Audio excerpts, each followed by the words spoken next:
E fala pessoal, QuecoCast na área, se derrubar é pênalti.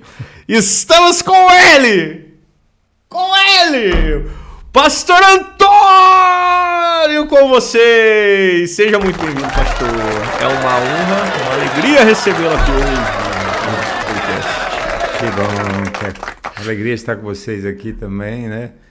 E assistir aquilo que você me mandou, eu vi aí, ó, que bom. Da tia Isis? Isso. Brabo, hein? É bom testemunhar e falar das coisas de Deus, é sempre bom, né? Demais. E glorificar o nome dele. Nós somos chamados, todos nós, né, para sermos testemunhas da graça, do amor, do favor, do poder de Deus sobre as nossas vidas, né? E esse é o propósito de Deus, não só para aqueles que já o servem, mas para aqueles que ainda o conhecerão. Eu quero falar para o pastor, quero agradecer humildemente ao pastor. Eu quero falar que o exemplo... Estamos aqui com o Leno, com o Marcos também na equipe de apoio, hein, pessoal?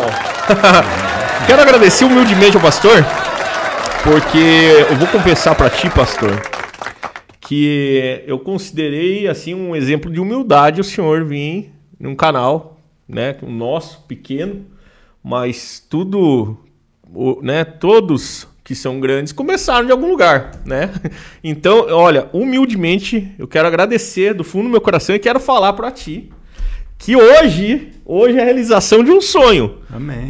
Hoje tá contigo aqui a realização de um sonho, porque quando eu comecei o podcast, o QuecoCast, a vontade do primeiro era de estar com o senhor, de fazer o primeiro já contigo. Eu falei, da onde que o pastor vai aceitar? Da onde? E daí, homem de pequena fé, né? Eu falei, sabe uma coisa? Eu vou fazer alguns para pegar preço, né? Porque a árvore é conhecida pelos frutos, né? Eu falei, não, deixa eu pegar preço aqui, daí a gente convida o pastor lá para vir. E eu quero agradecer, porque assim, o senhor pode pensar, nossa, mas é um sonho tão pequeno, mas eu falo para ti, é uma alegria muito grande de estar aqui contigo. Eu admiro muito, sim, o senhor é muito usado por Deus, eu vejo muito Jesus na tua vida. Amém. E só tô realizando sonho hoje. E eu quero falar já que em breve o senhor vai realizar mais um sonho meu. Amém. Que é...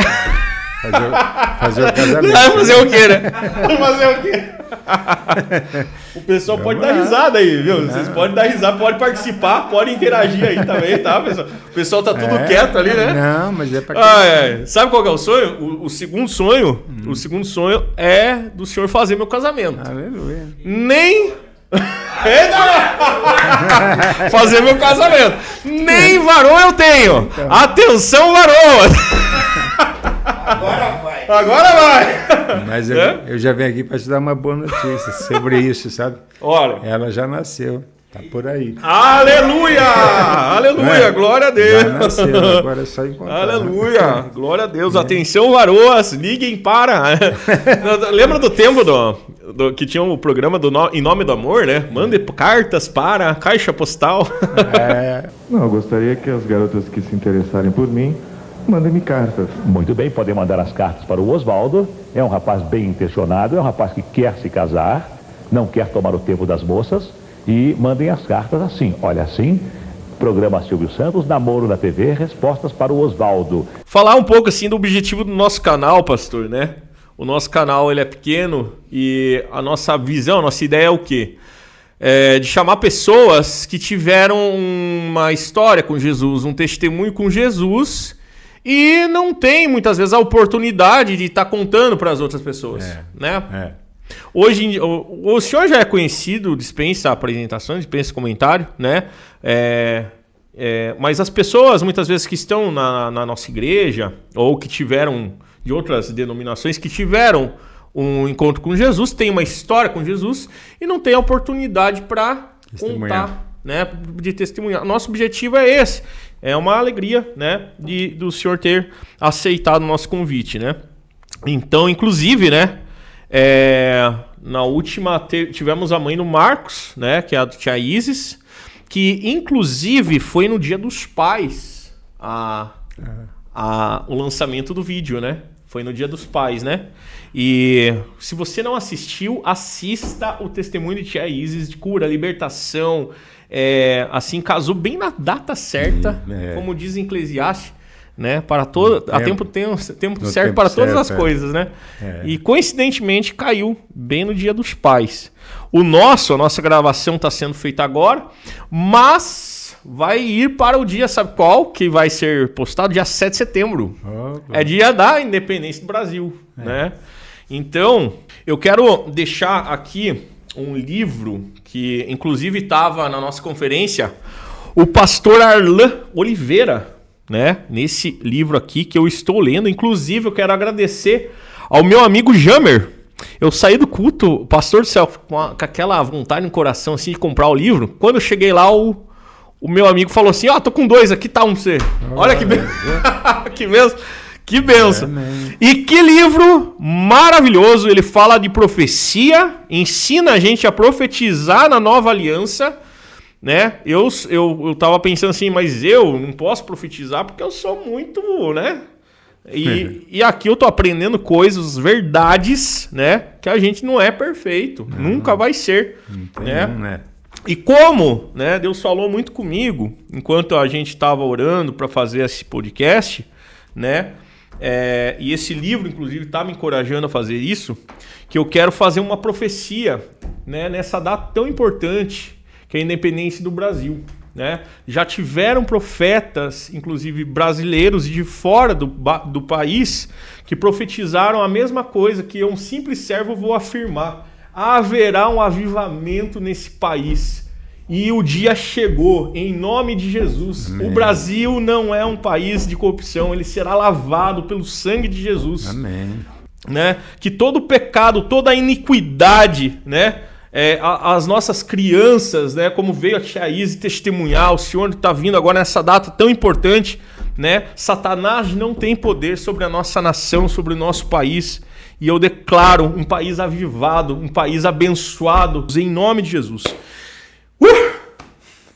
Começou. Então, pessoal, adquira esse livro muito bom.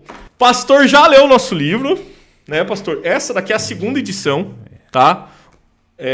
Que é a junção, melhor dizendo, do cara que não tinha mais jeito, que é o nosso testemunho, junto com outro livro, que é o Viciado na Graça. Então ele ficou um livro que é a nossa história, mais as dicas para as pessoas e famílias com problema com dependência química, tá?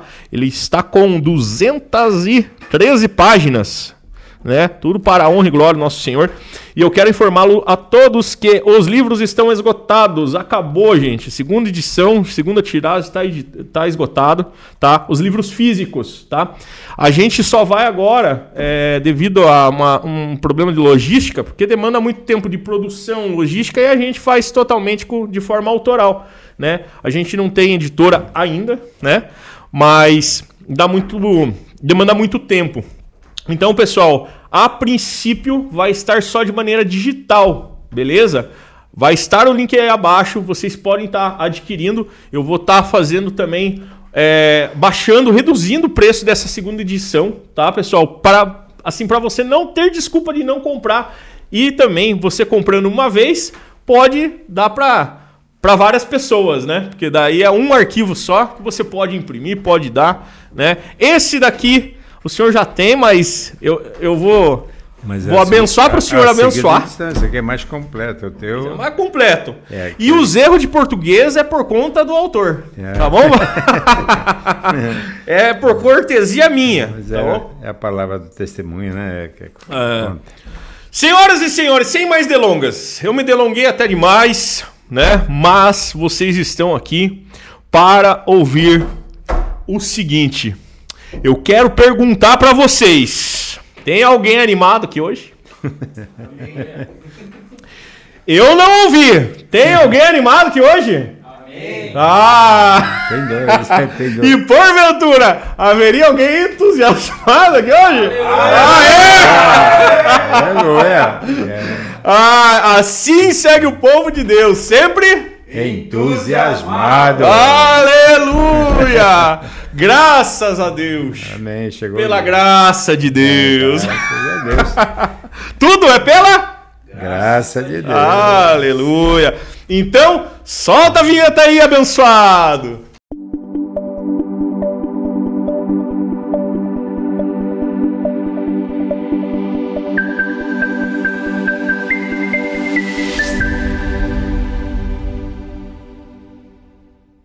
Estamos com ele, que dispensa apresentações, nosso querido amado pastor Antônio.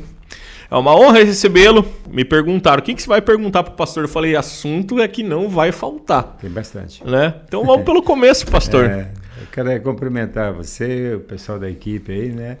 E todos aqueles que estão nos vendo agora ou nos verão depois. Mas que Deus esteja abençoando a vida de cada um, né? Amém. E que tudo que nós falarmos e fizermos aqui seja tudo para a honra e glória do Senhor. Amém. Há um versículo na Bíblia que me marca muito, João 3,30. O apóstolo dizia assim: convém que ele cresça e que eu aqui diminua. Aleluia. Então assim tem sido, né? E queremos cada vez mais. Amém. Que o nome dele seja exaltado, glorificado, se torne conhecido entre as nações e que eu seja o mundialmente desconhecido. Amém, amém. Glória a Deus. Pastor, onde começa a história do pastor Antônio? No ano da graça de 1954. 54? 12 de junho de 54. Começou lá no interiorzinho. Santo Antônio da Platina já é o interior, né? Mas tem o interior do interior. Morava em Platina, meu pai. Platina. Ferroviário, e é onde passava a estrada de ferro. E nesse dia, nesse ano, eu cheguei neste mundo. E Deus me conduziu até aqui, né? Sempre eu estou dizendo o Ebenezer, né? Porque até aqui o Senhor tem me sustentado. E eu louvo muito a Deus, porque Deus me inseriu numa família exemplo. Eu, graças a Deus, tive uma família a ser seguida. Eu digo sempre que ninguém é o que é aqui nesse mundo porque quer. Todos nós somos resultados de alguma coisa. Uhum. Então, hoje eu testemunho daquilo que eu vivi com meu pai e com minha mãe. Eu pensei de dar uma introdução, contar desde o início de tudo, né? E o início é esse. À vontade. E pela bênção que eu tive dentro de casa. Né? 4 filhos. Meu pai não era até de igreja, mas ele tinha um ditado com ele, e ele ministrava muito nas nossas vidas quando criança. Uhum. Ele dizia, olha, minha casa é meu templo. E era verdade. Nunca eu converso com meu irmão mais velho ainda, hoje, tentando achar um dia, uma situação que meu pai discutiu com a minha mãe. Não existiu. Uhum. Nunca discutiram, pelo menos que os filhos, algum ouvisse. Não. Uhum. O amor transbordava dentro de casa. Uhum. Sabe? E o senhor é mais quantos irmãos assim na sua família? Tem mais 3. Meu pai teve um casamento anterior, tinha mais 2 irmãos do primeiro casamento e depois vieram mais 4 com a minha mãe. Até foi a minha irmã mais velha que apresentou meu pai para minha mãe. Uma curiosidade, né? Sério? Tinha uma diferença de 8 anos da minha irmã mais velha, do primeiro casamento, com a minha mãe. E um momento bem difícil da vida dele, então Deus alinhou tudo. E viveram um para o outro até o fim da vida dos dois. Foi assim, eu sonhei a vida inteira em ter um lar. Eu sei que tem os desafios da família, tudo, né? Mas procurei, né, seguir o exemplo. Uhum. De viver em paz. Ele ministrava muito na vida dos filhos. Ele sempre nos dizia assim, filhos, não vou deixar muita coisa para vocês, mas eu quero que vocês entendam, tudo que eu deixar é suor do meu rosto. Nunca precisei de um centavo de ninguém para ter o que tem. Uhum. Construiu uma boa casa lá no interior, mas quando se aposentou, a primeira coisa que ele fez, vendeu tudo pelo preço que dera, com uma finalidade. E aí entra a grandeza de um homem. Ele priorizou vir para Ponta Grossa para que os filhos pudessem estudar. Essa era a principal razão dele ter vindo para Ponta Grossa. Segundo motivo é porque aqui estavam os irmãos dele, todos ferroviários, todos já aposentados, e ele queria se reunir com família. Uhum. E era assim, toda manhã e toda tarde os irmãos se reuniam para tomar chimarrão. Uhum. E eu, pequenininho, vim com 12 anos aqui em Ponta Grossa, seguia eles, gostava de participar da conversa. Então acompanhei bem de perto a história deles todos. Uhum. E meu pai era até uma referência dentro da família, todos. Todos os sobrinhos reconhecem até hoje, os que estão vivos ainda, de que não era só de aparência. Uhum. Eu sentia isso, né?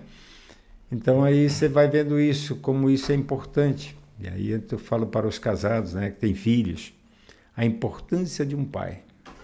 Um pai de verdade, não é o que só gerou o filho, não. É aquele que realmente ama e derrama amor. Eu vivi isso com meu pai, com minha mãe.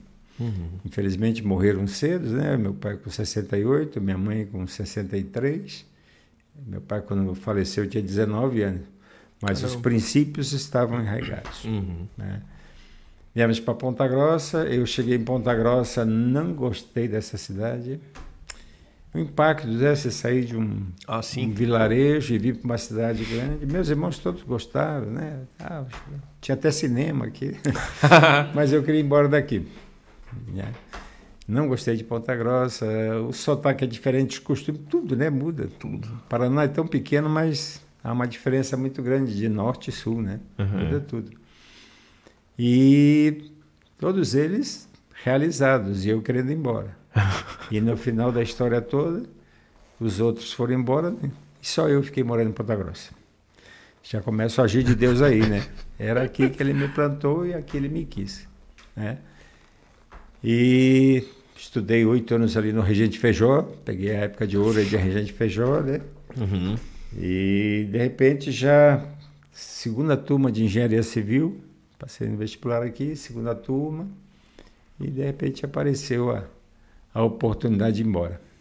Aí agarrou. Aí era o sonho, né? O sonho de criança, lá de interior, eu tinha um sonho, e sempre gostei de viajar. Sempre. Herdei isso do meu pai, ele sempre gostou de viajar. E aí surge essa oportunidade. O meu sonho de criança era crescer, ser caminhoneiro para rodar o Brasil. Mas aí, como a Bíblia diz, né, que Deus faz infinitamente mais do que nós pedimos ou pensamos, conforme o seu poder que opera em nós, Efésios 3:20, isso aconteceu na minha vida. Esse versículo realizou. Foi infinitamente mais, porque Deus me deu a graça, né, de conhecer o Brasil todo e uma boa parte do mundo. Né? Só que não pela estrada. Não pela estrada. Muito pela estrada, né? Porque daí, viajei aí também. Mas a maioria do tempo, né? Durante 20 anos, viajando pelo mar. Pelo mar. E aí começa essa nova etapa na minha vida, de viajar. Eu estava já cursando a faculdade, estava de férias e de repente apareceu um primo. Morávamos próximo e ele foi lá, que ele ouviu. Nem sei se tem isso hoje ainda, mas tinha a Voz do Brasil. Alguém sabe se tem? Dizendo, ainda tem, né? Parece que tem ainda. Mas acho que ninguém ouve, mas né? E aí surgiu essa oportunidade. Eu fui ajudar meu primo, nem sonhava, nunca sabia o que era um navio, nunca tinha visto um navio, né? Então não tinha nem ideia o que era um navio. E ele veio e eu fui dar uma ajuda para ele. Estava muito tempo parado, queria fazer, ouviu na Voz do Brasil e se interessou de fazer. Ele muito aventureiro e o sonho dele era viajar também. E aí dei aula e tinha o concurso em Paranaguá, porque tem duas escolas de oficiais da Marinha Mercante, uma em Belém, no Pará, e outra aqui em Paranaguá, no Rio de Janeiro. E era feito os concursos nas capitanias do porto, em todos os portos do Brasil. E ele me convenceu a ir lá. Estava de férias, vou para Paranaguá e fazer o concurso com ele. E aí fomos lá, fizemos o concurso, eles avisaram, olha, quando sair o resultado a gente avisa vocês. E viemos embora tranquilo. E de repente, assim, já final, a gente estava sossegado, esperando avisar. Já terminando fevereiro, março, começava as aulas. Eu também, a faculdade começava em março. E de repente chegou um senhor lá em casa. Foi lá na minha casa. E eu que atendi, bateu no portão, foi lá na minha casa. Aí, você é o Antônio? Eu falei, sou. Mas o que você está fazendo aqui ainda? Eu falei, por quê, né? Rapaz, você não está sabendo de nada, não? Você passou no concurso? E aqui do Paraná, só você e teu primo que passaram? Sério? O filho dele tinha feito concurso e Caramba. ele estava acompanhando. Naquele tempo também era tudo jornal, né? Não tinha celular, né? Nada. Mas o resultado do concurso era mais pelo jornal mesmo. Não, ali, né? eles Era iam mais passar um telegrama. telegrama, né? Mas não veio. E a gente estava até nem acreditando que ia passar. Aí, poxa, passou. Nossa! Né? Mas também não me animou, sabe? Não era dizer que sonhei com isso, né? Uhum. Nem sabia o que era direito, então não tinha esse sonho. Uhum. E aí, quando confirmou, né? Deu jeito de ligar lá para a escola no Rio, confirmou que tinha passado. Aí esse mesmo primo começou a buzinar. Vamos para lá, vamos para lá, vamos para lá. Não, já semana que vem vai começar as aulas. Não. Minha mãe era viva na época ainda, tinha muito medo de água. Tanto é que eu não consegui levar ela em nenhuma viagem. Levei até minha sogra, mas ela não aceitou. E aí eu fui com ele. Eu tinha um sonho de conhecer Rio de Janeiro, né? Uhum. Aí essa foi a oportunidade. Eu vou lá, ver a escola. Se eu gostar, eu fico. Se eu não gostar, eu vou embora e continuo na faculdade. Uhum. E assim foi. Fomos para o Rio. Quando eu cheguei na escola, uma estrutura fantástica, né? Tremenda. Né? E com uma grande vantagem.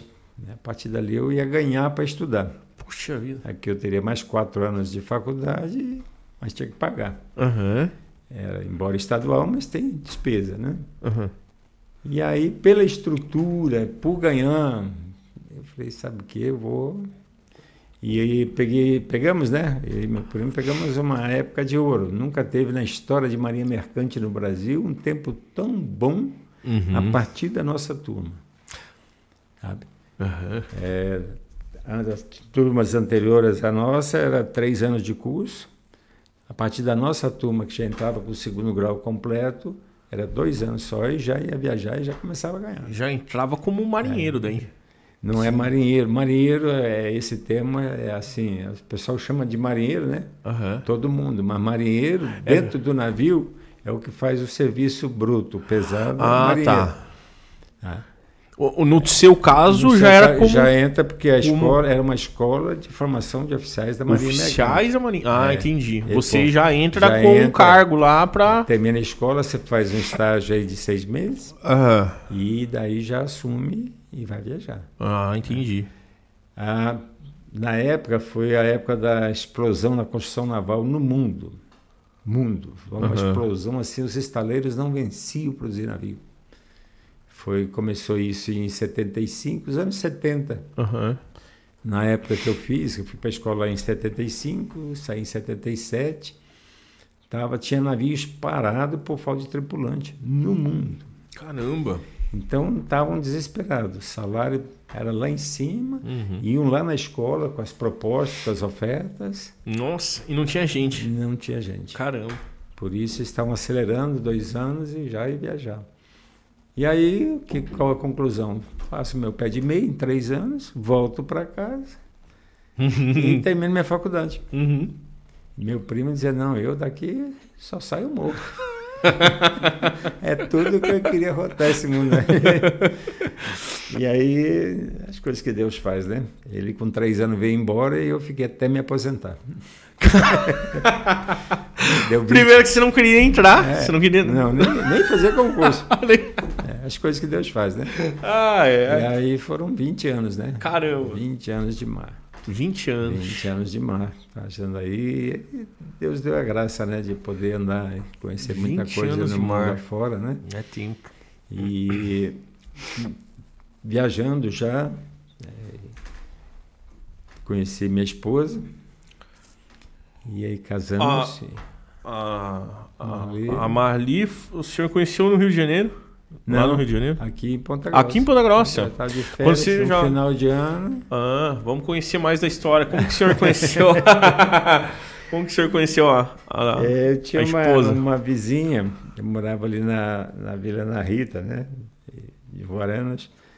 E aí tinha uma vizinha ali, e essa vizinha advogada, e ela conhecia a Marli. Marli precisou de um trabalho dela lá, e ela foi fazer e se conheceram. E ela falava para a Marli, eu viajando, e ela falava para a Marli, olha, eu conheço um rapaz que é meu vizinho, que é o teu perfil. Olha só! E aí foi falando, aí eu cheguei, final de ano, eu sempre dava um jeito de passar Natal, Ano Novo em casa, né? Tirar férias sempre final de ano para passar em casa. E aí fui mandando dessa aí, vim de férias, final de ano, e ela foi o canal para nos apresentar, né? E realmente, o propósito de Deus não foi mesmo aquele amor à primeira vista, dos dois lados. Caramba! Né? Fechou em todas as áreas, tudo, Que né? benção! E isso era 80, final de 79 para 80. E 81 eu estava casando. Final de 81 eu casei. Ô, benção! 19 de dezembro de 81 nós casamos. E aí, na época, né, estava sem filho, podia a esposa viajar junto. Ah, é? Então, a nossa lua de mel foi que... até o Daniel chegar. Que benção! Mudou uma boa parte comigo. Que benção! Sempre... As estadias eram grandes, né? Uhum. Antigamente não existia muita tecnologia para carregar, descarregar o navio. E tinha os navios que era rápido. Eu peguei toda uma transição, e aí entra uma história dessa minha vida, né, profissional. Uhum. Porque eu peguei a transição do tempo mais braçal, mais arcaico, para alta tecnologia. Uhum. Né? Quando comecei a viajar, era tudo muito rústico. A tripulação no navio, a média era 35 tripulantes, porque a manutenção toda do navio era a tripulação que fazia. Né? Hoje, os navios que eu andava, hoje o máximo é 10 tripulantes, porque não tem mais aquele trabalho braçal todo. Né? Entendi. E aí, então começava até mesmo a navegação, porque na época de escola você decidia em que área você queria. Então tinha a área de náutica, que é a parte de comando do navio, a navegação, e tinha a parte de máquinas. Aí já na escola você definia o que você queria. Se é para náutica, você ia estudar só as coisas referentes. De motor você tinha pouca noção, né? Entendi. E quem ia para máquina, pouco sabia de navegação. Ele tinha que estar lá a mão na massa. Tipo o mecânico e o piloto, digamos assim. Isso. Uma Fórmula 1, digamos assim, é basicamente uma analogia. Eles tinham que estar lá, fazer o bicho andar e funcionar. E o nosso era guiar o bicho, né?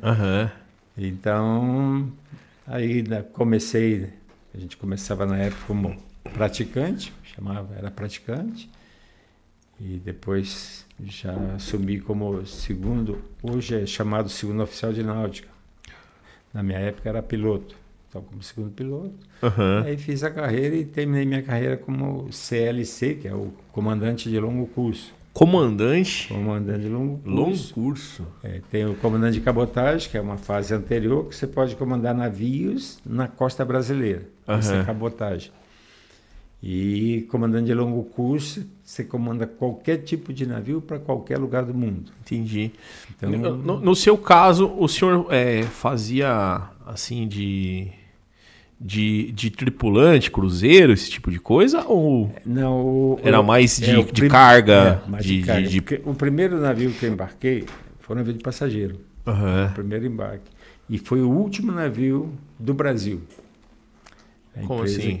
Porque quando venderam logo que eu entrei, e acabou, nunca mais teve navio de passageiro no Brasil. De passageiro? Não tem. Interessante. O Brasil abriu mão da Marinha Mercante. Entendi. Que é de um valor tremendo e que dá um lucro estrondoso para o país. Mas foram minando. Eu embarquei numa empresa estatal, Lloyd Brasileiro. Esteve entre as 5 maiores empresas do mundo, pelo tempo e tudo, né? De empresa. Na época ele já tinha mais de 100 anos, tinha mais de 100 navios rodando, e ela tinha uma concessão, por ser a primeira e a maior empresa do Brasil, ela tinha uma concessão que só mais 4 empresas no mundo tinha, de poder entrar em qualquer porto do mundo. Caramba! Qualquer porto do mundo, o Lloyd podia entrar. Então, todas as outras que surgiram por concessão do Lloyd. Entendi. Porque o Lloyd é que fazia toda a ligação norte e nordeste do Brasil, antes das rodovias, eram os navios. Tinha muitos navios de passageiro e o que trazia do norte e nordeste para o sul eram os navios. Até teve um presidente aí que nasceu num navio e foi prestado uma homenagem. O nome dele é Itamar. O Itamar Franco nasceu num navio. Por Olha isso só. esse nome. Caramba. Os navios de passageiro, antigamente o início do nome deles era tudo Ita. Itapuí, Itaberá, Sucé. Era tudo que interessante isso. Então ele nasceu num Ita. E aí colocaram o nome Itamar. Eu peguei essa época, final dessa época de navio de passageiro e começo dos containers, navios containeiros. Então, mas antes não existia muita divisão, existia um navio de carga geral. Esse carga geral levava de tudo. Era um navio que levava de tudo. Brinquedo, pegava aqui muito esses agasalhos, tecido aqui de Santa Catarina, né? Grão, tudo junto. O grão era ensacado, exportava muito café, mas ensacado. Então andava aí pelo mundo distribuindo. Porto, pegava e depois vinha carregando e trazia o que o Brasil importava. Mas era tudo muito rústico, estadias muito demoradas, pela circunstância, né? Pela distribuição de carga toda. Mas daí veio toda essa transição, né? Depois foram se criando os navios frigoríficos, que levavam só carga frigorífica. Essencialmente, para exportação, era suco de laranja. Na volta, a gente voltava da Europa sempre com produtos de Natal, vinho, essas coisas todas. O bacalhau da Noruega, a gente que trazia. Caramba. E esse era bom, sabe? Esse era bom porque... Chocolatinho da Suíça. Não, todos os que embarcavam, eles embarcavam com uma quantidade a mais para que os tripulantes pudessem usufruir da carga também. Então o bacalhau vinha lá umas caixas e caixas do bacalhau norueguês mesmo, aquelas saias camadas. Se você acha que você comeu o bacalhau, aqui não nem tem, conhece. Né? Tem alguma coisa que é parecido, mas não é de Portugal. Mas o bacalhau verdadeiro mesmo, ele é lá de águas bem frias. Então a Noruega lá eu ia pescar o bacalhau, a gente pegava na beira do cais, pegava bacalhau. Caramba! Muito. E eles desembarcavam e já deixavam umas caixas que dessem de sobra para a viagem toda, né? Final de ano, então, estava garantido. Suco de laranja, aquele suco concentrado, era tambores. Caramba! Levava em tambores. E aí já ia 3, 4 tambores, mas não dá conta. Aquilo lá era um tambor daquele era uma cidade inteira. Então a gente tinha regalias, muitas regalias. E peguei essa época de ouro que se ganhava muito bem. A gente tinha um ganho assim muito bom. Tanto em cruzeiro, que era na época, né? A gente saía de viagem, ficava uma média 3 meses fora do Brasil. Mas a partir do momento que você saía do último porto do Brasil até chegar ao primeiro porto no Brasil, ele tinha uma diária em dólar. Na época o dólar valia ouro. Vocês não pegaram essa época, porque... Mas era... Tanto é que você, para viajar, eu levava a Marley comigo, eu só podia comprar, no máximo, $1.000. Caramba. Ainda tinha que justificar, comprar em banco, né? Mas comprar no câmbio oficial. Imagina que a inflação nessa época aqui era... Era loucura, é loucura. Tinha aplicação que você aplicava à noite só. O overnight você aplicava numa noite e no outro dia já era outro valor. Era uma loucura. A gente não tem nem noção hoje o que é isso, né? Porque era... Então, toda essa história de vida, eu vivi tudo. Na parte tecnológica, no avanço, na cultura, em todas as áreas, 50 anos que mudaram a história da humanidade. E continua mudando, né? Numa velocidade muito rápida. Então, da minha época, para conversar com a Marlia, que ficava aqui, a ligação era caríssima. Eu tive que comprar um telefone, caríssimo telefone, né? O telefone era investimento. Tinha colegas que decidiram investir nessa área, então comprava 5, 6 telefones, só com o aluguel ele tinha uma boa renda. E era caro. Eu comprei um telefone só para poder ter contato. Chegou minha mãe e ligar de vez em quando. Mas tinha ligar, oi, tchau, tchau, e pronto, já ia uma... Era por pulso, né? Era muito caro. Muito caro. Mas, então não tinha essas facilidades, né, de hoje. Mas eu acompanhei toda essa evolução. Não só no celular, mas na navegação, na minha área, né? Uma pergunta, o senhor ficou quanto tempo ali mesmo na 20 parte... anos. 20 anos? 20 anos viajando. 20 anos viajando na Marinha. Caramba, me aposentei novo, me aposentei cedo, 43 anos, porque o ano marítimo ele é menor do que o ano terrestre. Então você já ganha um tempo aí. Não é os mesmos 365 dias, não. Sabe? É? Não. E também tinha periculosidade. O ano marítimo, agora eu fiquei curioso. Como assim? O ano marítimo? Ele não porque você está mudando os difusos, né? Então eles levam tudo em consideração isso. Que legal, cara. É 315 dias, é assim. Sim, então que legal. Você ganha um bom tempo. E na periculosidade, insalubridade, 43 anos deu tempo. Que legal. Uhum. Já casado com 2 filhos, né? Daí já fica mais difícil, então eu decidi me aposentar. Pediram, né? Quando eu falei para algumas pessoas que o senhor já vem, pediram para falar. Pede para ele perguntar a respeito dos piratas, não sei, da Nigéria? É da Nigéria? Somália. Da Somália. É do outro lado da África. Começamos por essa, pastor? Pode ser? O senhor conta essa?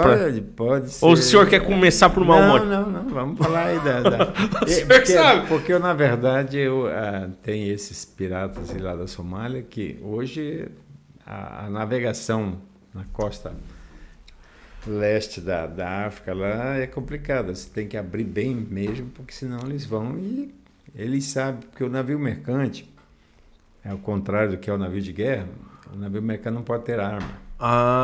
Tá. Lei internacional, o navio só pode ter um revólver com o comandante e no cofre. Fica no cofre dele. Não fica fácil assim não, né? Só.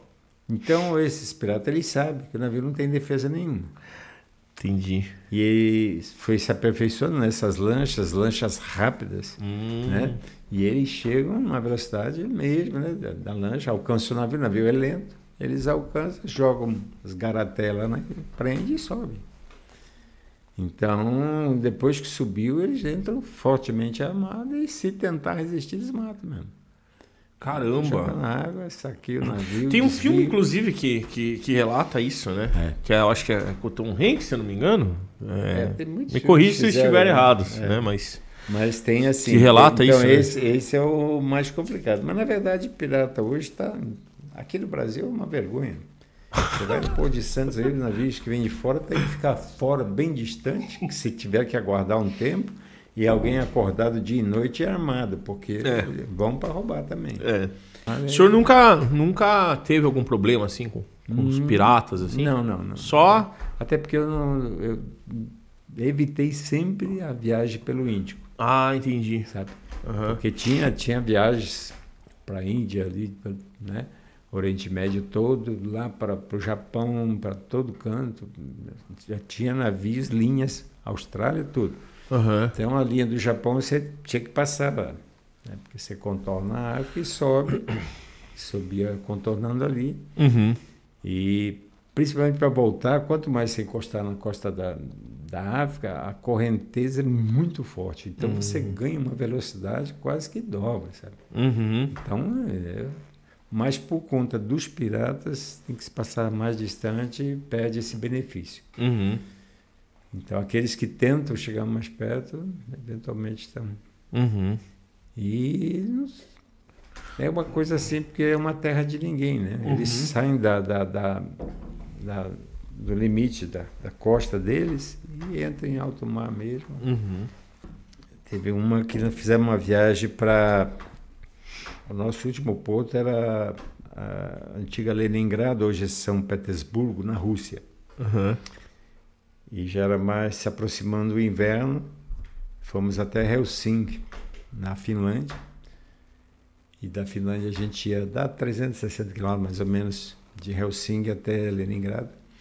É coisa de hora se fazer ali, né? Uhum. Mas para chegar em Helsinki já foi uma curiosidade, porque o prático, aquele que pega o navio e leva até o cais, ele deu as instruções para nós. Você chega até esse ponto, porque eu vou a pé até o navio. E foi a pé. O gelo era tão... Congelou. Caramba! O Golfo da Finlândia, quando é o inverno, ele congela. E são placas enormes, né, de gelo. Ele foi até um ponto e, de repente, ele saiu lá do cais e veio trazendo uma prancha. Aí chegou, encostou a prancha no navio e subiu. Quando o navio passa, quebra, né? Caramba. E ele chegou e subiu. Então, um prático veio a pé por sobre as águas. Caramba! Aí, para vocês que duvidaram... De andar sobre as águas, eu vi. É. Não, o pessoal atravessava de carro, porque o cais tinha os dois lados assim, ele atravessava daqui para cá. Na época de verão é água, né? Mas no inverno o gelo fecha. Nós chegamos ali e daí para encostar no cais, foram 8 horas de manobra para encostar. Caramba! 5 metros. Nossa! Os quebra-gelo entraram. Também um errinho ali. Não, Um abraço. 20, 25 graus abaixo de zero. Caramba! Pra gente que estava eu na época de piloto, eu tinha que participar da manobra para dar as ordens, né? Os marinheiros que faziam toda a manobra, de passar o cabo, recolher, puxar, mas tinha que ter um oficial para coordenar. Aham. Tem as roupas especial mesmo, é uma roupa forte, mas Muito. é doído. É muito Doído. E ali terminou a carga ali, o navio quase vazio, e fomos para hoje o São Petersburgo, né? Um lugar lindo, uma cidade linda, e ali é onde eu conheci sobre o comunismo, mas isso é outro assunto. Aí o navio foi, né, nesse 360 km, até um ponto que ele aguentou. Ele subia, quebrava, mas chegou uma hora que ele subiu e não quebrou. Ele subiu no gelo e encalhou no gelo. Metade dele ficou assim, aí para não ficar forçando ele, deu ré e parou e o gelo fechou tudo. Caramba. E ali a oração era para não parar o motor, né? Porque tinha calefação lá dentro, estava tudo bem, né? Se para, congela tudo, né? Puxa vida! E aí as autoridades avisaram, a gente tinha comunicação, avisaram que era para guardar ali, que lá do porto da Rússia eles estavam providenciando um navio quebra-gelo, que existe um navio só com essa Para finalidade. quebrar gelo. Para quebrar gelo, né? Puxa Quebra-gelo, fala da célula aí, tem um quebra-gelo.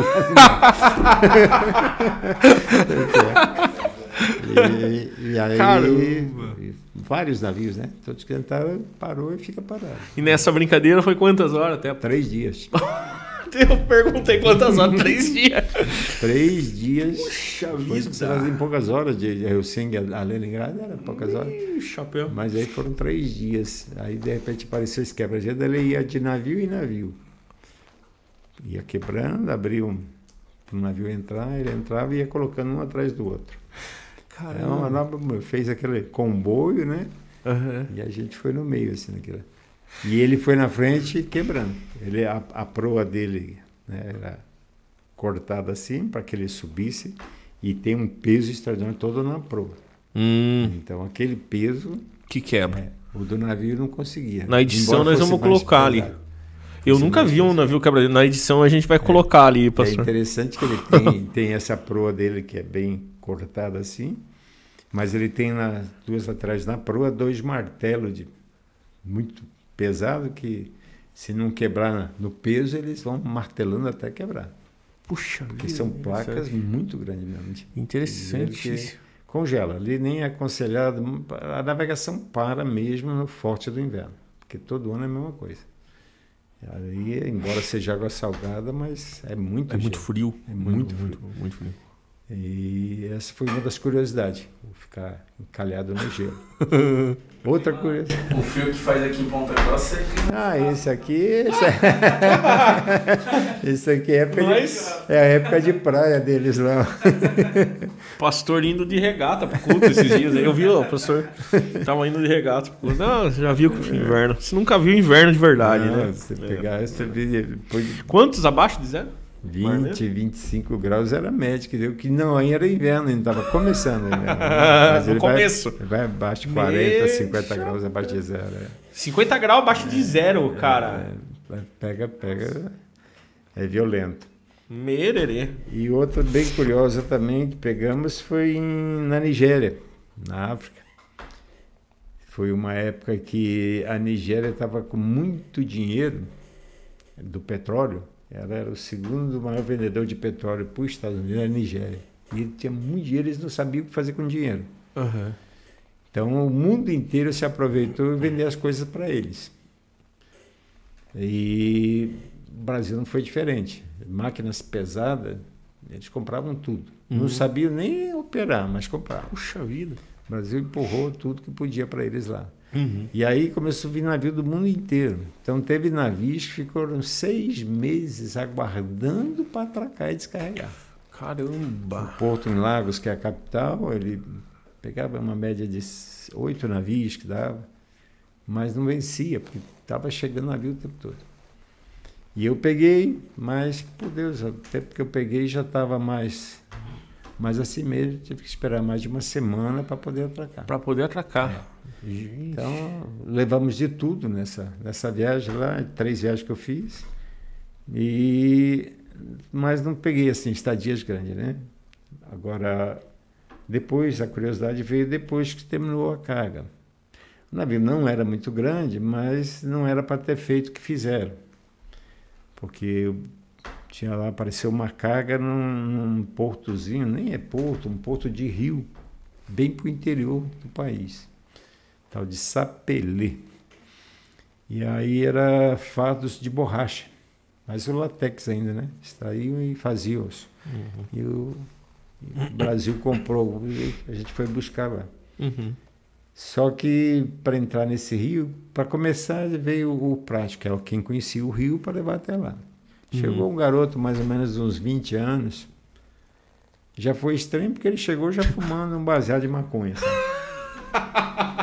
Mas é isso que mandaram, vamos ver, né? E aí, para baixo de lá, tinha entrada de um rio, para chegar nesse Sapelê.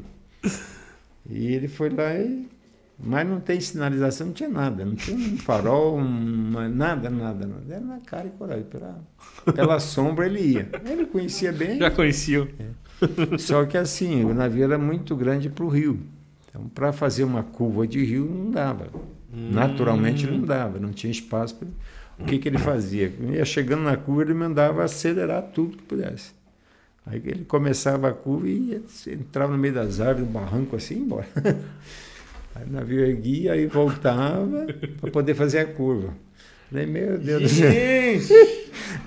Não vai dar bom isso, né? Lugares mais estreitos do rio, pegava os galhos de árvore. Tanto que vinha até Rio de Janeiro. Quando eu era piloto, o comandante dizia, eu vou levar até o Rio de Janeiro essas árvores para ver a besteira que eles fizeram. E mandar o navio entrar num rio aqui que tem que sair arrebentando árvore para passar. Ai, cara. E tinha os moradores na beira do rio, né? Tudo meio como índio, né? Andavam nu, tudo. Mas o deslocamento de água, ali naviozinhos pequenos passavam, não causava tanto. Mas navio grande, deslocamento de água invadia. Era uma gritaria. Caramba! Uma barulheira, rapaz. Foi uma vez depois da tua casa.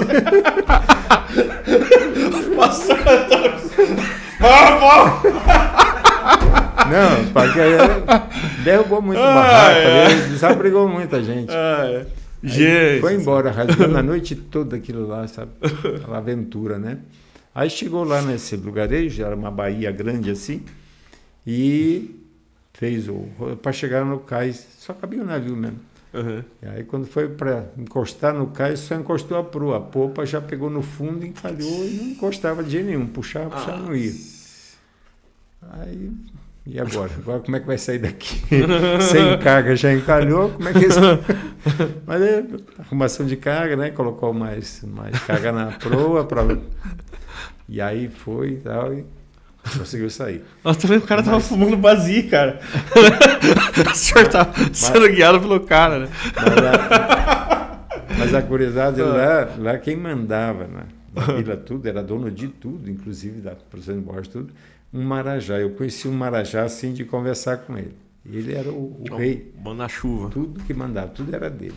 As famílias, tudo ali, a maioria da criançada, tudo era filho dele, tinha filho com todo mundo. Era aquele porque na Nigéria a cultura deles é, né? É tribal, né? Mais de multidões. E ele aquele marajá, sabe, que deitava assim numa rede, assim, esticadão, barrigão, deitava assim, ó, e duas mulheres do lado dele, com aquela, bem daquele filme mesmo. Você pensa que só em filme, né? Não tinha mesmo, eu vi isso. E aí o pessoal do navio, o pessoal muito do Rio, né, costumava tocar, ter batuque, e ele ouviu. Aí ele mandou convocar o navio para ir lá na casa dele, que ele queria. Ele soube que era brasileiro, eu quero ver os brasileiros. Aí lá o pessoal tem que obedecer ele e fazer o que ele queria. Ele mandava, se ele mandasse prender, ficava lá, nem voltava. Mas essa foi a aventura, sabe? Legal. Mas aí eu passei a minha lá, né? Porque deu uma estadia lá, e como era uma baía bonita assim, sabe? E tinha aquelas garotinhas pequenininhas, as canoazinhas assim pequenas, e eles andavam ali, parecia gostoso, né? E eu jovem ainda, falei, eu vou dar uma volta nisso aí, né? Aí negociei. Na época a gente não tinha esses leite, era só o leite condensado que tinha no navio. Para quem gostava de tomar leite, é só condensado, porque não tinha o longa-vida, essas coisas não tinha, né? Então era leite condensado. E davam lá 2, 3 latas por semana, você não tomava tudo e a gente guardava. E aí eu negociei com um garotinho lá, deixa eu lá no tua canoa aí que eu te dou 5 latas de leite condensado, eu tinha um estoque lá. O garotinho, não, pega, pode. Peguei o Kaique e saí, fui lá pro meio, olhando tudo, né, bonito de ver. Mas de repente eu estou remando para voltar e começou a brotar água. Né? Pro garotinho era leve, mas pro meu peso foi muito rápido, ó. Afundou a canoa, rapaz. Aí saía nada pensando, e agora? Eu vou ter que dar mais leite condensado para pagar a canoa dele, né? E eles lá olhando e gritavam, e corre, vem, sai. Aí até o pessoal da Estilo, todo mundo começou a gritar, sai. Bom, cara. Não, tô saindo, calma. Né? Aí quando eu cheguei lá, preocupado com a canoa do garoto, né? Aí o pessoal desesperado, nossa, você é um homem de sorte, ó. Aí esse lago aí tem muito jacaré, crocodilo. Caramba! E eles vêm em cima, vê se batendo na eles vêm em cima. Nossa! Por isso tá todo mundo gritando, me saiu lá. E eu achando que era...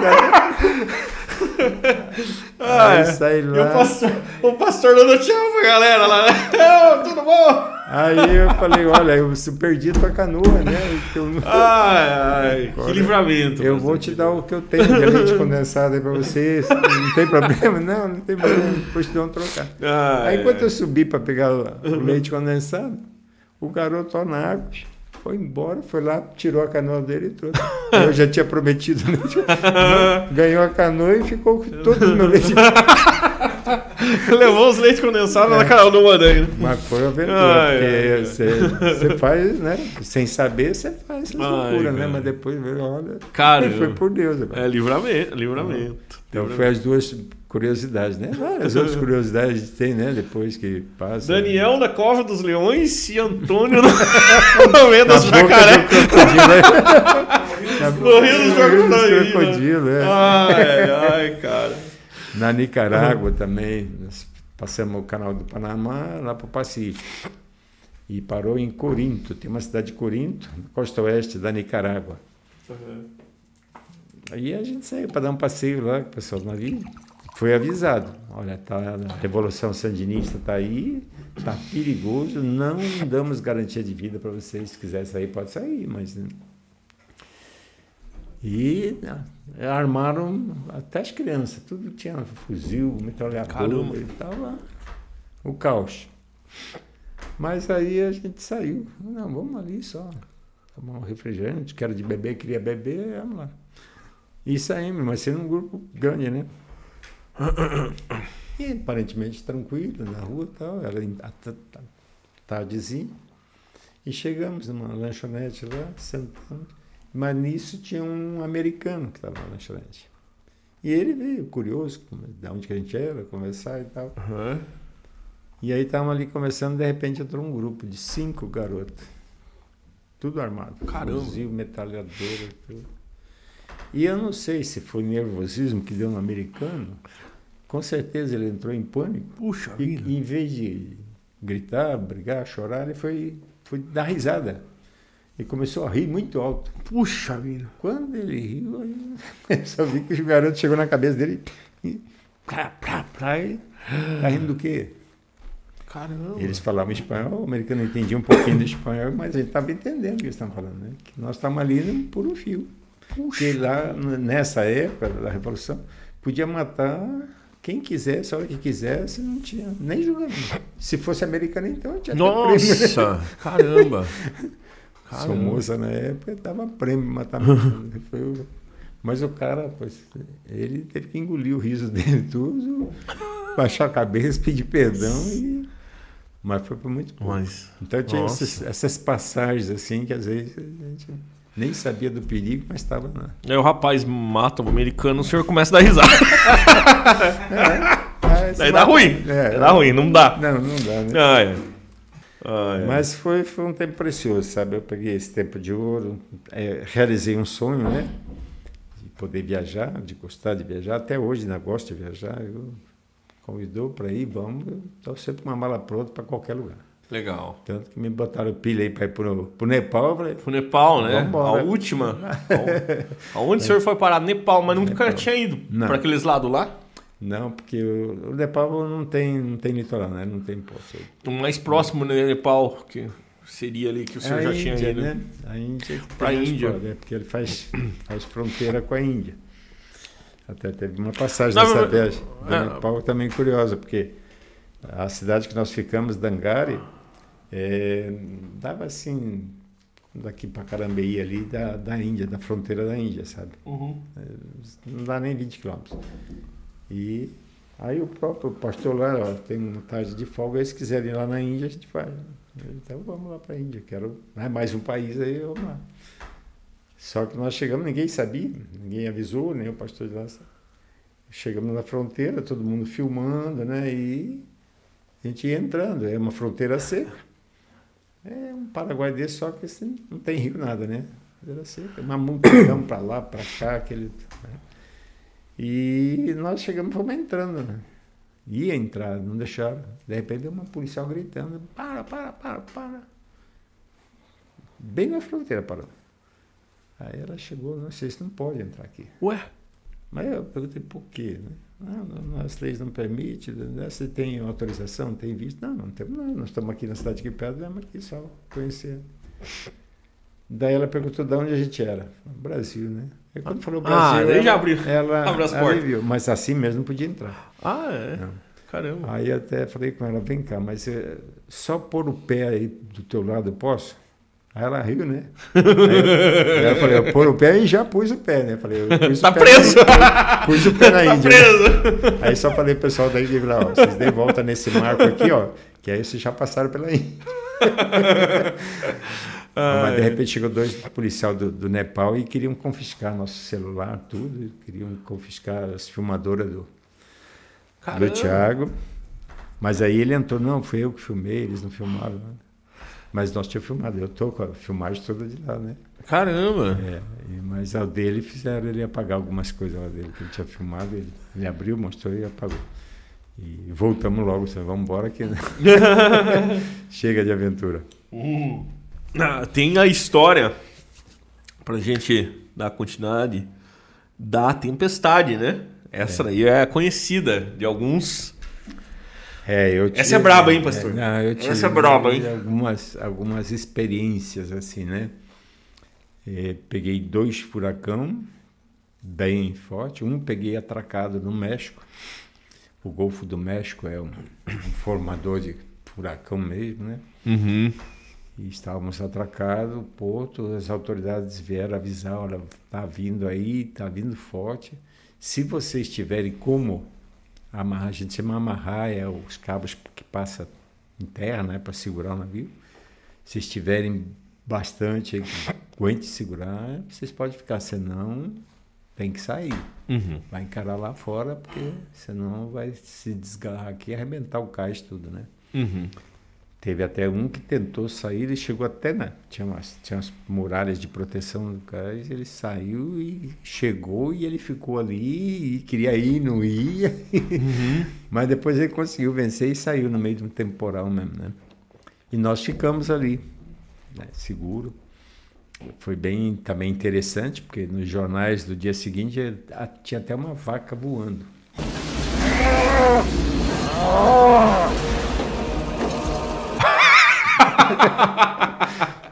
Ele pegou e...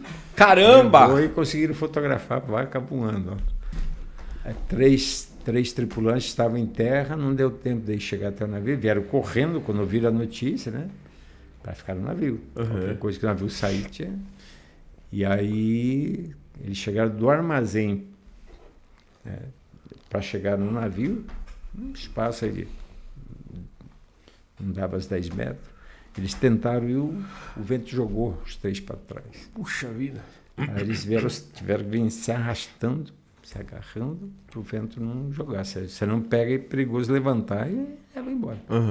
E eles vieram se arrastando, se agarraram na escada e conseguiram subir. Mas estava um branco de... Caramba. E uma viagem, não foi no meu navio, outro navio, trazendo locomotiva, 4 locomotivas do México para o Brasil. É bem preso aquilo, né? E só dava para vir no convés, no porão não cabia, então eu estava no convés. Só que começou a bater muito, e aí devagarinho foi soltando, até que os cabos de aço, que estava tudo preso, virou, parecia uma linha de... E foi soltando e soltou as locomotivas, e como o navio tem que ficar proado ao mar, é a melhor posição no mar agitado, ele ficou proado, então subia e descia. E elas começaram a andar no convés. Duas. E chegava na hora de bater na superestrutura aqui, o navio embicava, ela voltava para proa e voltava. Aí tiveram que virar o navio assim, né, para ir balançar para jogá-las na água. E perdeu as 4 locomotivas na viagem. Puxa vida! Porque é um peso aquilo, né? E era pesado aquilo. Depois perdeu as 4. Então ali quando batia ali é violento. Caramba. Eu só peguei esse furacão lá atracado, né? Em Tampico. Tampico é capital de um estado do México, Tamaulipas. E peguei outro entrando no Golfo da Biscaia. Nós estamos indo para Holanda. E esse Golfo da Biscaia é onde eu tive as grandes experiências negativas. E uma delas foi um dos furacão assim. Navio containeiro, já estava num containeiro.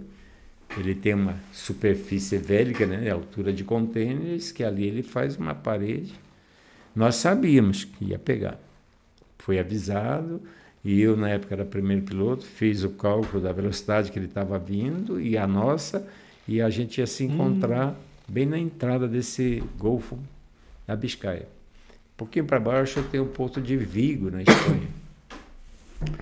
E as autoridades avisando todos os navios para correr, fugir, porque era muito forte. Mas nós estávamos com um comandante, empresa estatal, né, que pegaram, era na época de regime militar ainda, pegaram um camarada da Marinha de Guerra, mas estava em Brasília, que não tinha noção nenhuma de navegação, e muito Caxias. Ele sabia que não ia dar para passar, mas ele disse, eu vou. Puxa, e teimou de passar. Eu falei, comandante, não dá, não vai dar. Você vai colocar em risco o navio, a carga e a tripulação toda. Não dá para passar. Aí eu vou. Não pode perder a empresa, vai atrasar a carga. O senhor não vai passar. Aí quando é a coisa mais interessante, a chegada de um furacão em alto mar é impressionante, é assustador. Pela condição que fica o mar fica liso. É como assim aqui, ó, essa água que você olha assim dentro de um paradinho assim. Mas você não vê nenhuma sombra, porque o ar para, você sente um peso, você sabe que o bicho está ali do lado. Está chegando. E quando chegou nessa situação, Aí... Mar calmo é BO, então. Não, muito. Assim, porque a pressão baixa tanto que não forma onda nenhuma. Para vento, para tudo. Aí quando ele sentiu que... Aí tem a entrada do Porto de Vigo. Tem um canal e entrava bem lá para o Porto de Vigo. Mas ele já estava já na hora do sufoco, que ele entrou e logo na entrada do Porto de Vigo tinha uma ilha. Do lado esquerdo assim. E ele cismou em entrar. Mas era um canal só entre o continente e a ilha. E ele entrou ali com o navio, carregado de contêiner, e fundiu ali. Largou a âncora, o ferro ali, e ficou ali aguardando. Mas quando, de repente, aquela calmaria chegou, começou a subir devagarinho, e daqui a pouco o anemômetro, que media a velocidade do vento, fez assim, ó, de 0, foi no máximo dele e parou. Caramba. O navio, quando o vento pegou, ele ficou uns 30 graus adernado só pela força do vento. E aí ele começou a rodar. Só dava um espaço de rodar. E a polpa dele, onde rodava, é aquela história de Paulo, que você vê na Bíblia. Ele estava no navio, ele rodando perto das pedras, o navio ia se arrebentar nas pedras, que alguns dos tripulantes dos que estavam no navio queriam se jogar na água, né? Nós estávamos naquela situação. E o navio rondando assim para se arrebentar nas pedras. E arrebentava todo mundo, né? Puxa vida. Porque ali veio violento e aí o macho passava por aquela muralha toda e pegava o navio tudo. Eu não sei, mão de Deus, não tem explicação de jeito nenhum. Porque ele começou nessa, para lá, para cá, mas ele começou a escorregar naquele canal. Entrou pelo sul, escorregando e saindo pelo norte. E ele foi escorregando, jogou para fora. Para o mar. Ele já aproveitou que estava cá para baixo, ali já para baixo um pouco já era divisa com Portugal, e descemos, correndo tudo, né? O navio container sempre andava mais rápido, aí descemos, chegou na altura de Portugal, ele viu, calmo, né?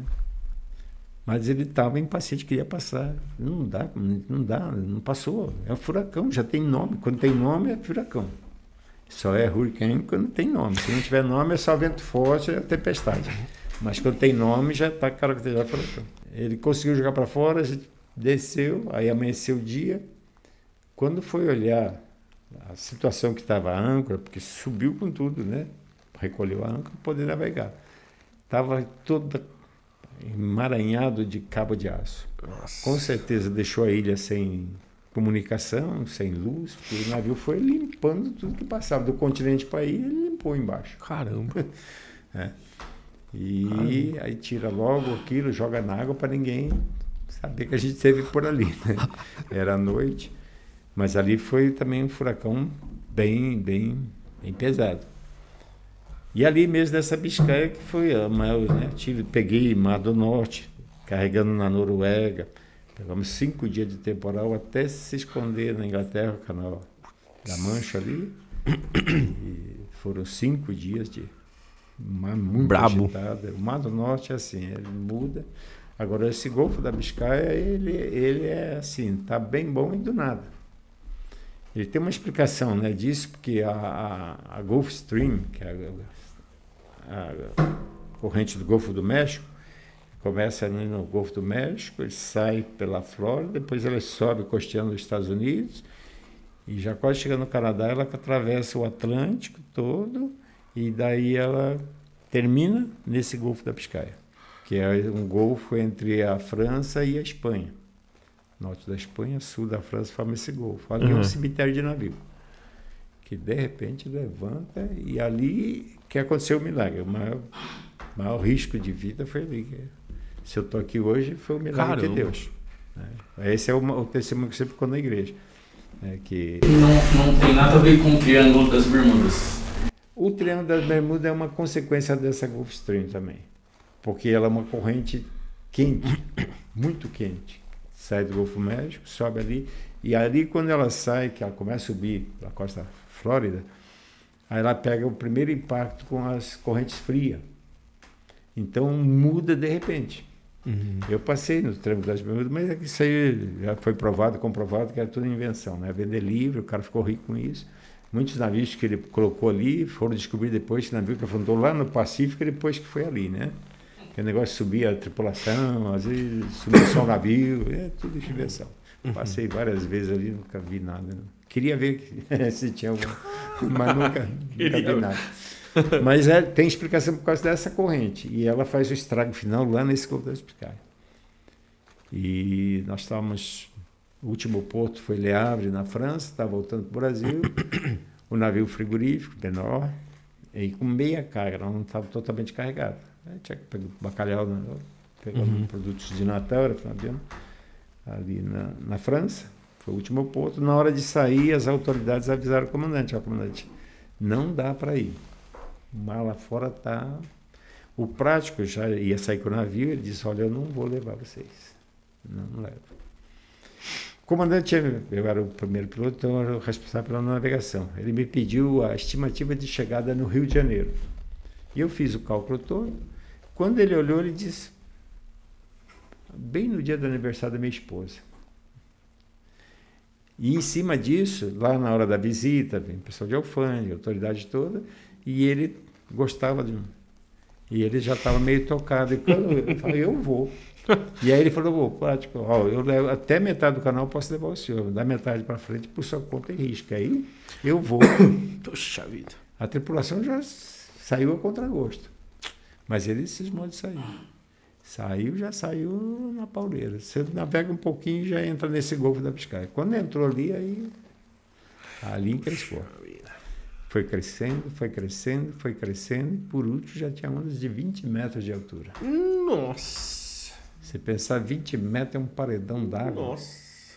O naviozinho ele subia na onda e lá de cima ele mergulhava. Quando ele mergulhava, ele enterrava o navio inteiro. Nossa! Só ficava a parte de superestrutura que ficava fora d'água, que é onde tem os camarotes ali. E o resto era embaixo d'água. Ele mergulhava, daí ele ficava tremendo assim para ir saindo de novo. Subia de novo. Caramba. Ali bateu o desespero. E o maior risco que podia ter acontecido, aconteceu. Que é a tripulação entrar em pânico. E aí, sabendo que entrou, porque quis. Sabia que estava ruim. Não foi porque não deu tempo de fugir. Não era nem para ter entrado. Puxa.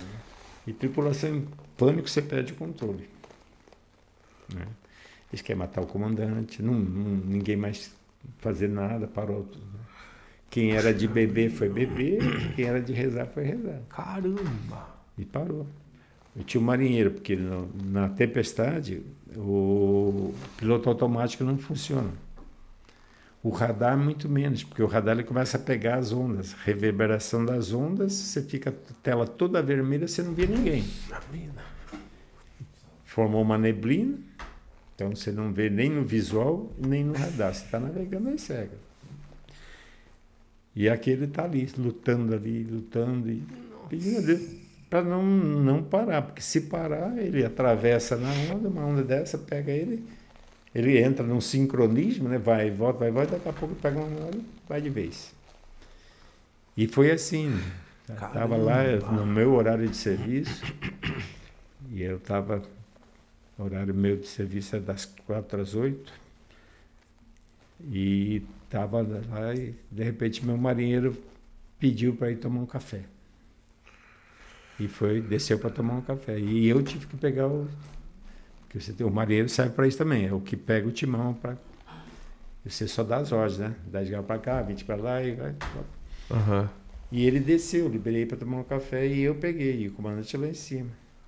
E, de repente...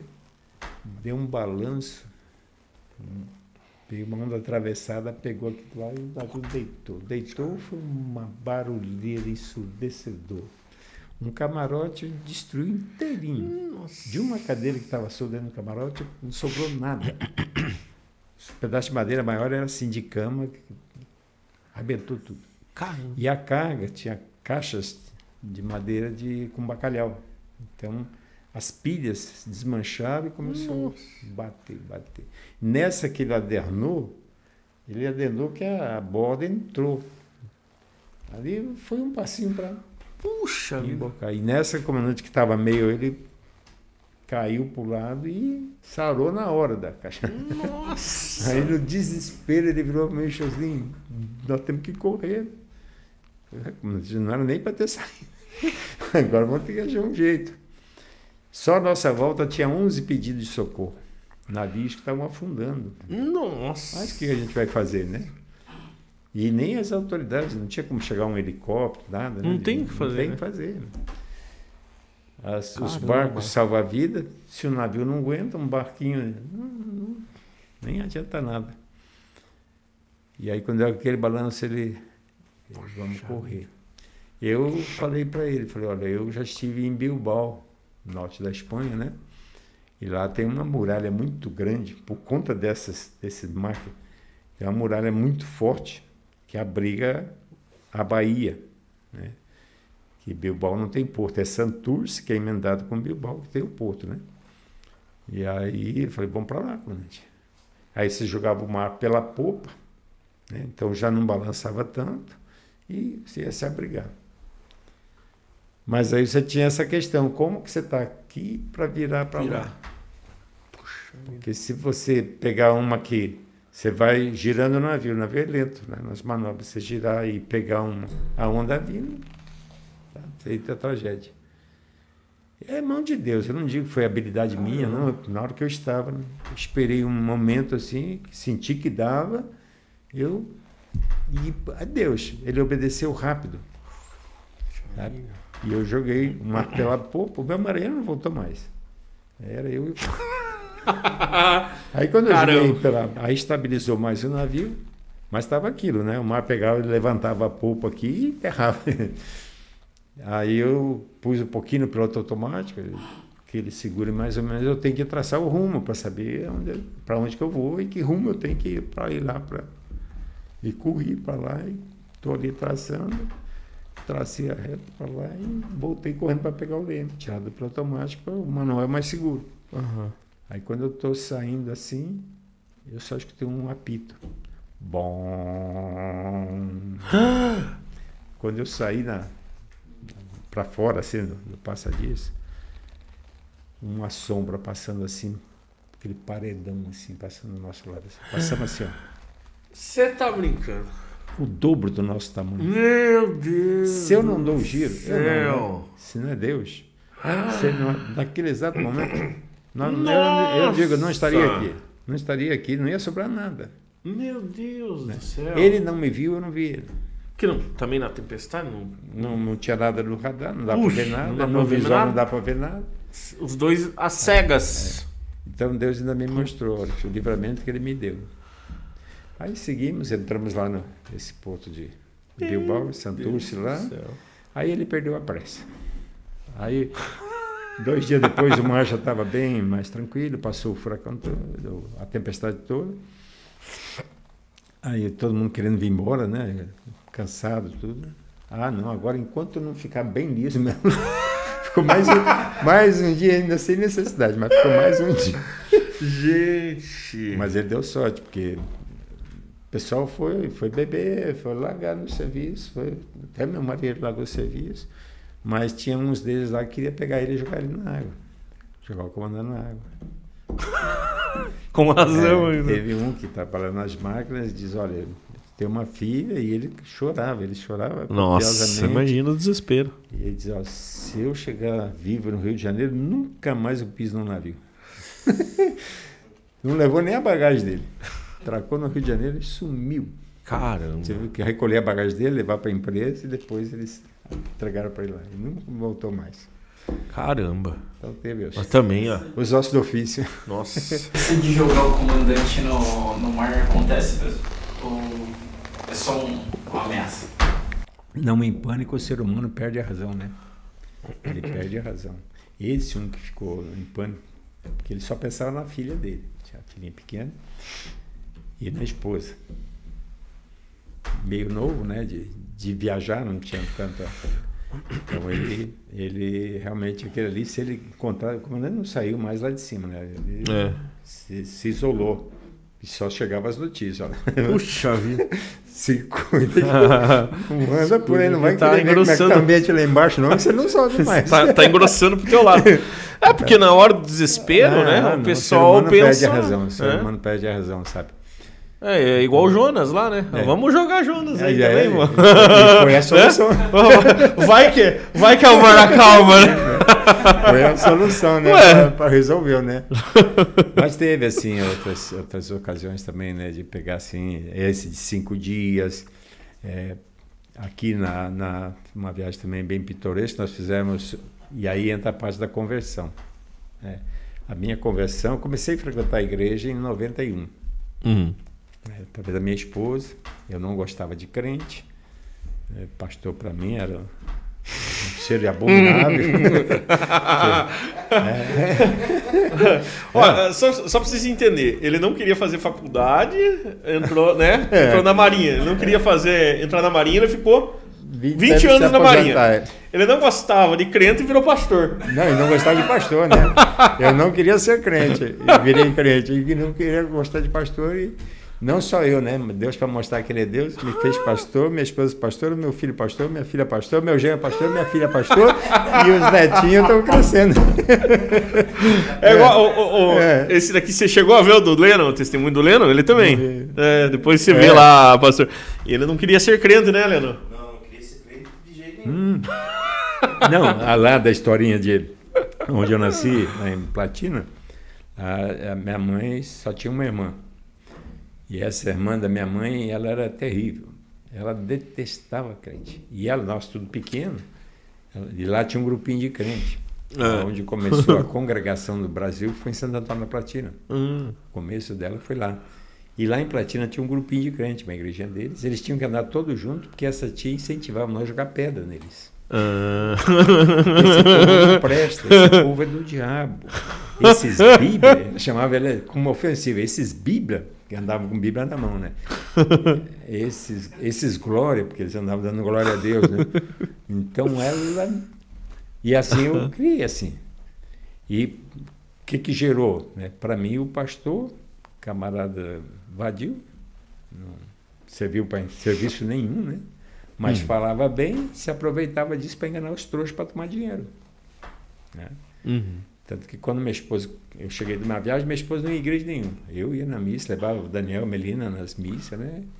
Quando pequeno, batizando, eu casei na igreja católica, batizei na igreja católica. E quando eu estava em casa, eu levava eles na igreja. Eu me preocupei lado espiritual. Mas a Marli não. Marli vinha de uma família espírita e tinha medo do espiritismo. Então não ia em nada. Eu viajava, era 3 meses sem nada. E de repente chego de uma viagem e Marli, com muito jeito, veio me contar que estava indo numa igreja. Que bom. Mas é uma igreja de crente. Até que eu fui uma canoa, né? Acho que eu viajei demais.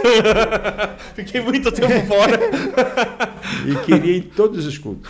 4ª, 5ª, 6ª, domingo. E eu, já nessa época, já estava com 2 para 3 meses de férias. Né? Quando comecei a viajar, tinha 1 mês só de férias. Depois foi aumentando e chegou até 3 meses de férias. E aí eu levava ela em todos os cultos. Mas eu ficava por lá de fora da igreja e fumando meu cigarro. Deixava ela e ficava esperando terminar o culto. Caramba! Zombando dos povo louco, o Deus deles é surdo, tem que ficar gritando aí. E era assim, né? Isso aí, até que um dia, eu não sei, das coisas que Deus vai fazendo, né? Era uma quarta-feira e me convenceram a entrar. O pastor às vezes vinha para o meu lado lá no carro, final do culto, queria conversar comigo, eu já segurava minha carteira aqui, né? O meu dinheiro ele não leva. Eu pensei que era carteira de cigarro. Não, cigarro não. Não, era... Isso aí não tá nem aí, né? E aí me convenceram a entrar numa quarta-feira. E tinha negócio de libertação, sabe? E de repente uma mulher lá fala... Eu falei, eu tenho certeza que você é uma contratada do pastor, fazer tudo desse. Aí no carro fui comentando com a Marli, você acredita nisso? Você é empregada da igreja aí, você. Para conferir, na quarta-feira seguinte, entrei de novo. E de repente, a mesma mulher, ó, aquela barulheira toda e segura e porra. Viu, Marli, como é contratada aí? Estava aí de novo e foi isso mesmo. O mesmo cenário aí. Aí chegou no domingo, eu falei, não, vou entrar no domingo, porque era cheia, né? Cheinha. Aí entrei no domingo, Aí houve um mover de Deus, né? E aí começou aquele negócio das pessoas cair, sabe? Cair. Aqui o negócio é bem preparado, tem mais gente aí contratada, né? Era todo encenado, né? Tudo era cenário. Né? E caía aquelas pessoas ali e tal, e falavam um idioma, e dizia, olha, né, você pode ser baseado no Espírito Santo e falar em línguas. Pai, eu preciso aperfeiçoar meu inglês. Para mim, falar em línguas, eu já falava outra língua com isso. E zombava. Foi assim um ano. Frequentando a igreja, fumando e zombando e criticando, até que em 92 teve um congresso da DONEP, que foi fundamental na minha conversão, e aí eu estava no Rio, empresa no Rio. Marli me ligou, olha, vai ter uma conferência aí da DONEP. Eu já tinha ido em alguns jantares da DONEP, eu gostava, sabe? Tinha testemunhos, né? Vocês acham que não chegaram nem a conhecer a DONEP, né? Não. Praticamente acabou tudo. Eu fui ao vivo, e foi bem no dia do Benihim. Então, aí em 92, né? Nessa convenção da DONEP, Rio de Janeiro, ali eu tive minha experiência com Deus. Eu estava lá nessa conferência, mas assim mesmo duvidando desse mover de Deus, de Espírito Santo, não acreditava nada, achava que era tudo combinado, coisa de pastor, né? Para enganar o povo. E Deus quis, né? Porque na época esse Benihim era mais conhecido no mundo inteiro, né? Ele escreveu o Bom Dia Espírito Santo, livros aí, não é? E foi na ministração dele. Eu estava com a Marli, ao vivo, e de repente ele pregando. Não é nada de extraordinário, né? Mas Deus foi tomando conta da ministração, né? E ele começou, depois da pregação, começou a orar e começou a acontecer coisas. Sabe? Começou com ele ali no púlpito, né? O pessoal do louvor, tudo começou. Ele só levantava a mão, começaram a cair, tirou o paletó dele, deu pro intérprete, caiu também. E estava acontecendo, e ele orando, estendia a mão, começou a cair gente na coisa. E eu, de repente, vi um rapaz, eu achei impressionante, porque ele estava tão cheio que ele saiu como que voando, ele vinha pisando assim no encosto das cadeiras, mas tinha gente, em todas as cadeiras tinha gente, mas ele veio assim por cima das cadeiras, foi lá na frente, blá, blá. Falei, puxa, mas ali aqui o negócio é bem ensaiado, olha. Bem ensaiado. E foi aquilo ali. De 3 mil que estava ali, já tinha umas 2 mil pessoas caíram por cima de cadeira, tudo aquilo ali, e eu olho aberto, só vendo. E tá acontecendo coisa, né? Aí, de repente, ele falou assim, ó, você que não sentiu nada, agora você vai sentir o vento do Espírito Santo sobre a tua vida agora, e receba. Fum. Eu não caí, mas o meu cabelo fez assim, ó. Minha roupa passou um vento. Eu automaticamente olhei para o teto, ligaram algum ventilador aí para me enganar, né? Mas não tinha nada. Não tinha vento, não tinha ventilador, não tinha nada, mas o vento eu senti. E eu não estava, né? Não estava com o olho fechado, nada, olho aberto. Aí terminou a ministração e ele saiu com a equipe dele para ir lá no salão, que estava no telão, né? Aí eu me enchi de coragem, falei, Marli, eu vou lá. Eu vou desmascarar esse cara aí. 5 mil pessoas lá aceitando tudo aquilo e eu duvidando e querendo desmascarar Benihim, você imagina. Ele é um pouco menor do que eu, né? Eu não caio. Eu vou lá provar para ele que eu não caio. Se esse pessoal deixa levar para ele emocional aí, cai assim, fica aí. E aí sim chegou, aí tinha aquela multidão que formou em volta dele, da equipe, né? E eu cheguei, calma ali. Aí lá um da equipe dele, olhando assim na mão dele, de repente ele apontou, você aí, vem aqui. Eu olhei, pô. Não querendo acreditar, né? É você mesmo de óculos aí, vem aqui. Bom, mas acho que é comigo, vou lá. Eu vou mostrar aí que eu. Aí foi pro meio da multidão, abrindo caminho, assim. Aí chegou, tinha uma roda, assim, uns 2 metros, assim. Posicionei bem as 2 pernas. E quero ver o que ele vai fazer. De onde ele estava? Ele só me perguntou, você crê em Deus? Creio em Deus. Você quer receber o Espírito Santo? Quero, mas não me empurre. Se me empurrar, eu vou gritar aqui. Se ele viesse querer tocar a mão, eu ia gritar. E fiquei de olho aberto. Não vou deixar negócio de emocional, não. Vai ter que... Quero ver mesmo. Eu dei trabalho para Deus, sabe? Não foi fácil assim. Deu trabalho. Da onde ele estava? Eu só falei, então receba. Caramba! Ali foi minha experiência. Diz a Marli que eu fiquei uns 40 minutos no chão. Eu fui para um lugar... É para quem passou, né? Você sabe como é, que não tem como definir. Eu só me lembro que foi uma batalha porque ele me falava, você tem que voltar para testemunhar. Mas eu não quero sair mais daqui, eu não quero voltar. Caramba! Não quero voltar. Sabe? Ali, naquele piso, ficou o velho Antônio aqui e ali eu tive minha experiência com ele. Real, pessoal e verdadeira. O que me fez firmar mesmo, e nunca mais pensei, nunca duvidei, querer largar. Passei grandes lutas depois disso. Mas nunca pensei em desistir. Parar, não. Foi uma conversão mesmo profunda. E assim foi o começo da caminhada cristã. Né? Mesmo duvidando, criticando, zombando, não querendo, né?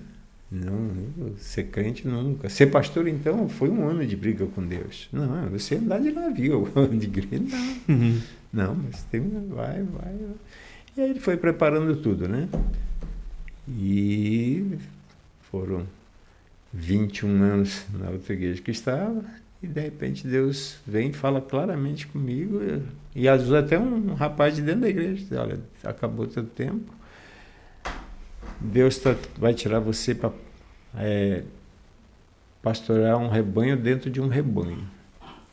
Não entendi nada dele, também não estou entendendo nada, mas...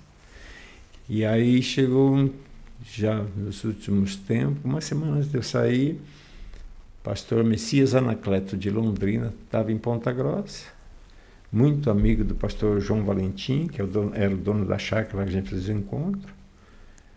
E lá naquela casa que tem lá na chácara Moema lá, ele ficou, porque ele só ficava quando eu convidava ele para comer um carneiro. Aí ele desmarcava tudo e ficava. Hoje ele está com 90 anos, 70 de ministro, 70 não... Acho que já uns 65, era bem novinho, se converteu e foi pastor muito novo. Uma sabedoria, vários livros escritos, meu Deus. E fizeram, ele veio só, ele pregou na igreja, o pastor João Valentim, e ficou com a família, era um almoço só para a família.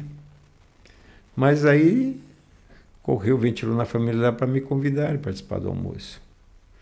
Eu fui, falei, poxa, um privilégio, né? Tá num homem desse aí é um privilégio. E eu fui lá, eu nunca assim, tinha conversado, conhecia ele, de pregação dele e tudo, mas nunca tinha conversado com ele. Eu fiquei até constrangido quando eu cheguei na chácara lá. Quando ele me viu, ele parou tudo. Estava conversando com o pessoal da família, largou tudo e veio na minha direção. Puxa, eu desejava tanto conhecer o senhor. Falei, não, poxa, é o contrário, eu que... Essa para mim é o ouro aqui. Tá... Não, eu não sou nada, não sou... Aí, vamos almoçar, ele pediu que deixasse o lugar do lado dele, e começando, depois fomos para a varanda, tem uma varanda lá fora, e na varanda ele começou a perguntar sobre a minha vida, como é que estava, a vida de igreja. Não, estou bem, tal. Aí ele, olha, não quero te impressionar com nada, mas teu tempo está acabando, você vai sair dessa igreja. Eu não vou sair. 21 anos estou aqui, vice-presidente da igreja, está tudo bem, não vou sair. Mas as coisas foram acontecendo e chegou o dia. Eu saí na segunda-feira, quarta-feira eu estava em Londrina. Fui lá conversar com ele, pastoral. O que o senhor falou aconteceu e eu agora não sei. O que Deus quer, para onde eu vou, o que eu faço. Né? Eu sei que no dia que eu saí, Deus colocou, vou fazer um culto domingo que vem, não sei aonde, não sei quem vai, mas vou fazer um culto domingo. Mas comentei só com a Mali, as crianças. E aí quando eu cheguei lá conversar com eles, ele só me fez uma pergunta. Tua família está nisso? Eu falei, toda a minha família está nisso. Todos. Todos assim, na dispensação do Senhor, para onde ele mandar o que ele determinar fazer. Já que ele me tirou, e foi assim. Então, Deus não tem explicação por isso, por aquilo, briga. Não, Deus quis assim. E aí veio o alinhamento, né? Saí em agosto, 12 de agosto. Não, 12 de agosto começamos, foi dia 8 de agosto. 12 de agosto começamos a igreja, 12 de agosto de 2012. E, de repente, começou a... Onde é que eu vou fazer, né? Não convidei nenhuma pessoa, nenhuma. Não, ninguém. Ah, vai comigo, não. Caramba. A minha rede lá, tinha rede, célula, tudo. E todos, olha, eu estou... Mas cada um segue, eu não quero... Eu não sei para onde vou, não sei o que vai ser. Então não vou nem contar nada. Mas marquei o culto. Nem surgiu a ideia de fazer embaixo de árvore, nem em posto de gasolina. Eu ia ter o culto domingo. E aí veio a semana, né? Desse desafio. E aí apareceu o prédio lá onde surgiu a igreja, né? Vocês chegaram a conhecer, da João Manuel embaixo, né?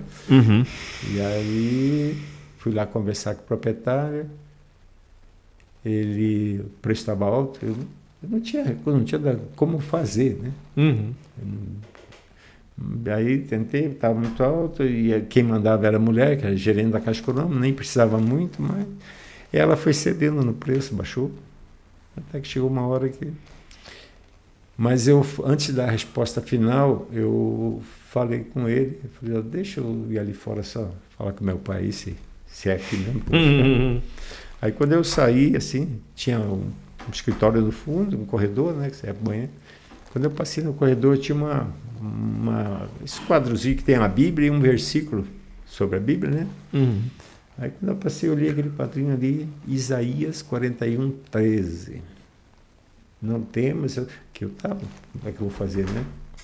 Já nas caminhadas, fazia toda manhã ali no Parque Ambiental, Deus foi muito claro. Eu falei, mas Senhor, não tenho recurso, como é que eu vou fazer o quê? Aonde, o quê?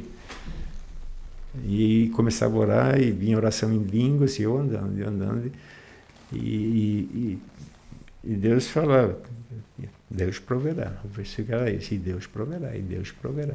Eu tive uma experiência muito grande na época, estava embarcado aí no Rio de Janeiro, num dia que eu precisava de uma decisão e tal.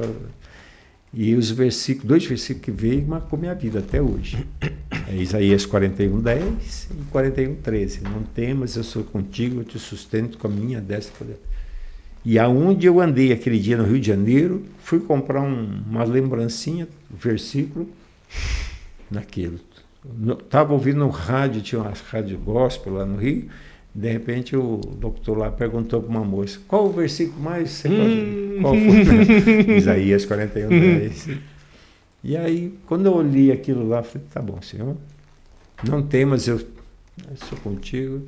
Voltei e falei, pode assinar, vou fechar aí, vou alugar. Aluguei na quinta-feira. Isso era uma quinta-feira. Sexta-feira à noite, a igreja todinha pronta, sem eu ter um centavo, a igreja pronta, montada, com cadeira, som, púlpito, foi um mover assim. Eu não fiz nada. Eu fiquei sentado, ela mora hoje lá no Pinhão. Tinha uma padaria, ela saiu, empresários, foi arrecadando. Caramba. Um dos fundadores da igreja, a esposa dele eles estão morando no Canadá hoje, a esposa está aqui. Ele correu lá e disse, olha, pastor, tem um púlpito lá na minha... Ele dava com um acrílico, foi o primeiro, ele já levou um púlpito, tinha um púlpito, E as coisas começaram a acontecer. Caramba. Ela pegou um dinheiro, o Tato, ele tinha uma caminhonete da empresa dele, pegaram a caminhonete, foram para Curitiba, compraram 100 cadeiras, trouxeram.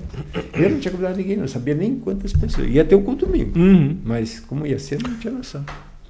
Uau. E aí começou o renovo, pela vontade de Deus. Renovo tá há quantos anos, pastor? 13 anos, fez agora dia 12 de agosto. Você vai vendo o agir de Deus.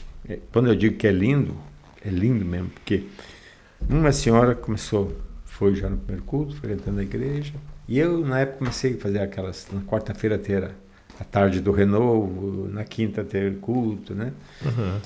E aí um pastor que mora nos Estados Unidos, da Assembleia de Deus, mora em Tampa, e ele veio para cá, que tinha um pastor amigo dele aqui de Palmeira, eles iam se juntar aqui, daqui eles iam para Anápolis, esse pastor de Palmeira ia pregar, e o pastor Paulo também ia pregar em Anápolis.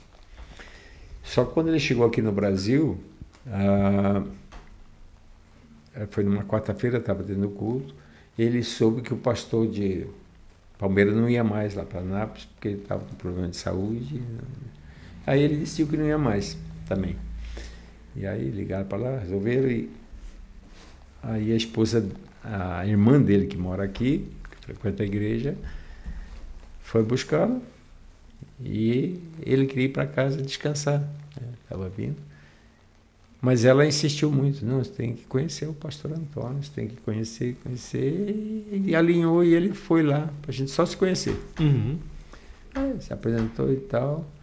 Aí ele falou, mas vocês têm uma direção, vão seguir alguém? Não, não temos nada, não vamos seguir, vamos fazer culto aí. Que a gente... Aí ele disse, olha, tem um amigo meu que é da Videira nos Estados Unidos.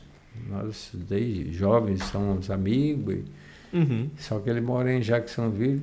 Ele morava em Jacksonville, tinha igreja lá. Mas ele está agora aqui no Brasil. E vocês, pelo perfil de vocês, se alinha muito com a igreja do pastor Marco Aurélio, que é a Videira. Um pouco conhecida do pastor Luiz, um pouco. A Videira, acho que encaixa bem. E aí, olha, final do ano vai ter a conferência, é bom que vocês vão lá na conferência, já ver como é que é, né, a igreja, veja tudo. É uma igreja que está em expansão, um crescimento, né, mais de 1000 igrejas aí. Mas a gente não, sem muita, né, vamos fazendo nossos cultos, daquele jeito que a gente sabia, e fomos tocando, né. E já quase chegando dezembro, mas ninguém comprou passagem, nem inscrição. Mas esse pastor Paulo já tinha falado com o pastor Marco Aurélio, olha, eu estou mandando 2 de Ponta Grossa aí, que estão começando uma igreja, você dá uma assistência e inserir eles aí. Ele é da Assembleia, não tem interesse nenhum. Caramba! Né? E esse pastor Marco Aurélio, estava aqui agora também na conferência, né? Preparou tudo e estava esperando nós. De repente o pastor Paulo ligou. Tudo certo, estão com as passagens já, e já era final de novembro, era parece que dia 12 começava a conferência. Não vamos, não tem dinheiro, não dá. Não, como já está tudo preparado, inscrição, tudo, o pastor Marco Aurélio vai pegar vocês lá, tem que ir. Falei, não dá, os dois não dá, de última hora a passagem é lá em cima, não dá. Mas pelo menos um, aí eu peguei, então vai você, mais novo, né? Vai lá você, veja como é que é e ver o que Deus tem para fazer lá. E foi lá e ali fechou. Isso que o Daniel falou de púlpito lá, de que Deus falou, né, claramente com ele, se liga aí. Ele já voltou com um vídeo de toda a conferência, sabe? Comprou, que deu lá e trouxe e botou na mesa assim para mim. É um choque, né? É um choque quando você vem da lei e sai na graça. Você fica meio assim, mas eu vou muito pela palavra. Então, tudo, eu peguei, sabe, tudo que ele trouxe da conferência, todas essas pregações, eu fui esmiuçando, mas com a Bíblia. Eu quero ver aqui. E, opa, é tudo que eu sempre pensei, né?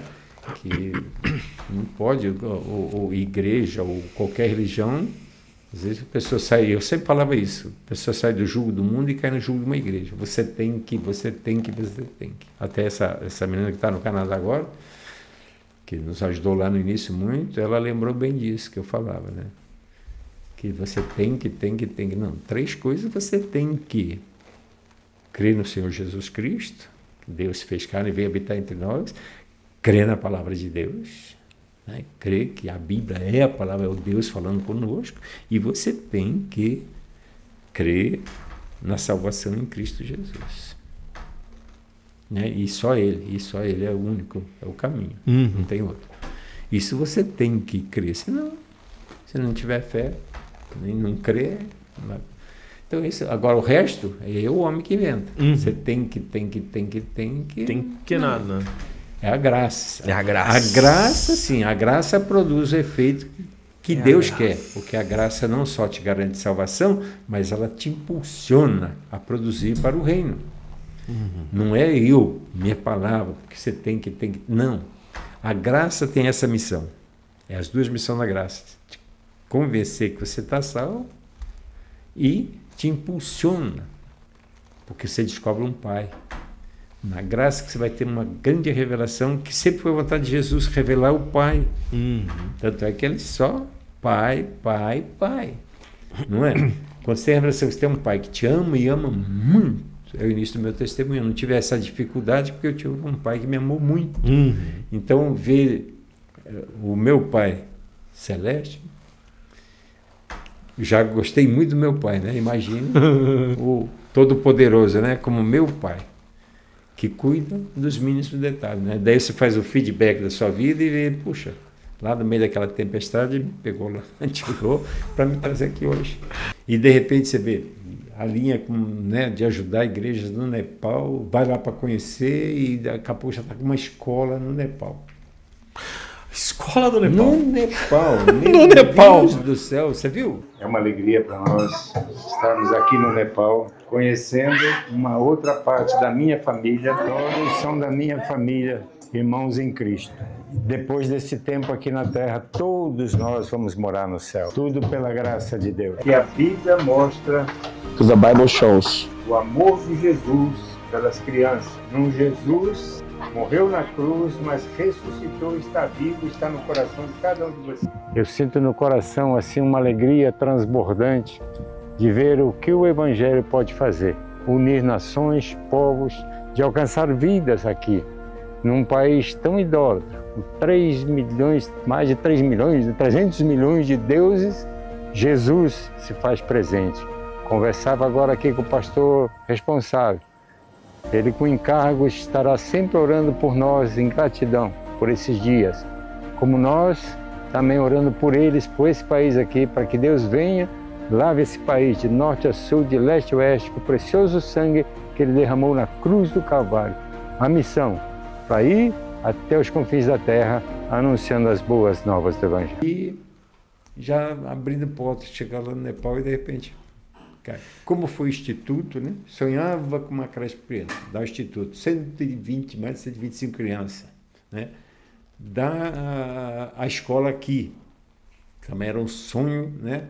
Que eu sempre achava isso, que as igrejas investiram muito pouco em criança, né? Sim, e agora a gente vê que Deus está movendo aí, está surgindo, né? Igrejas que estão investindo em colégio. E aí, mais para mostrar que Ele é Deus, vai lá no Nepal, então. Ô, glória. Benção demais.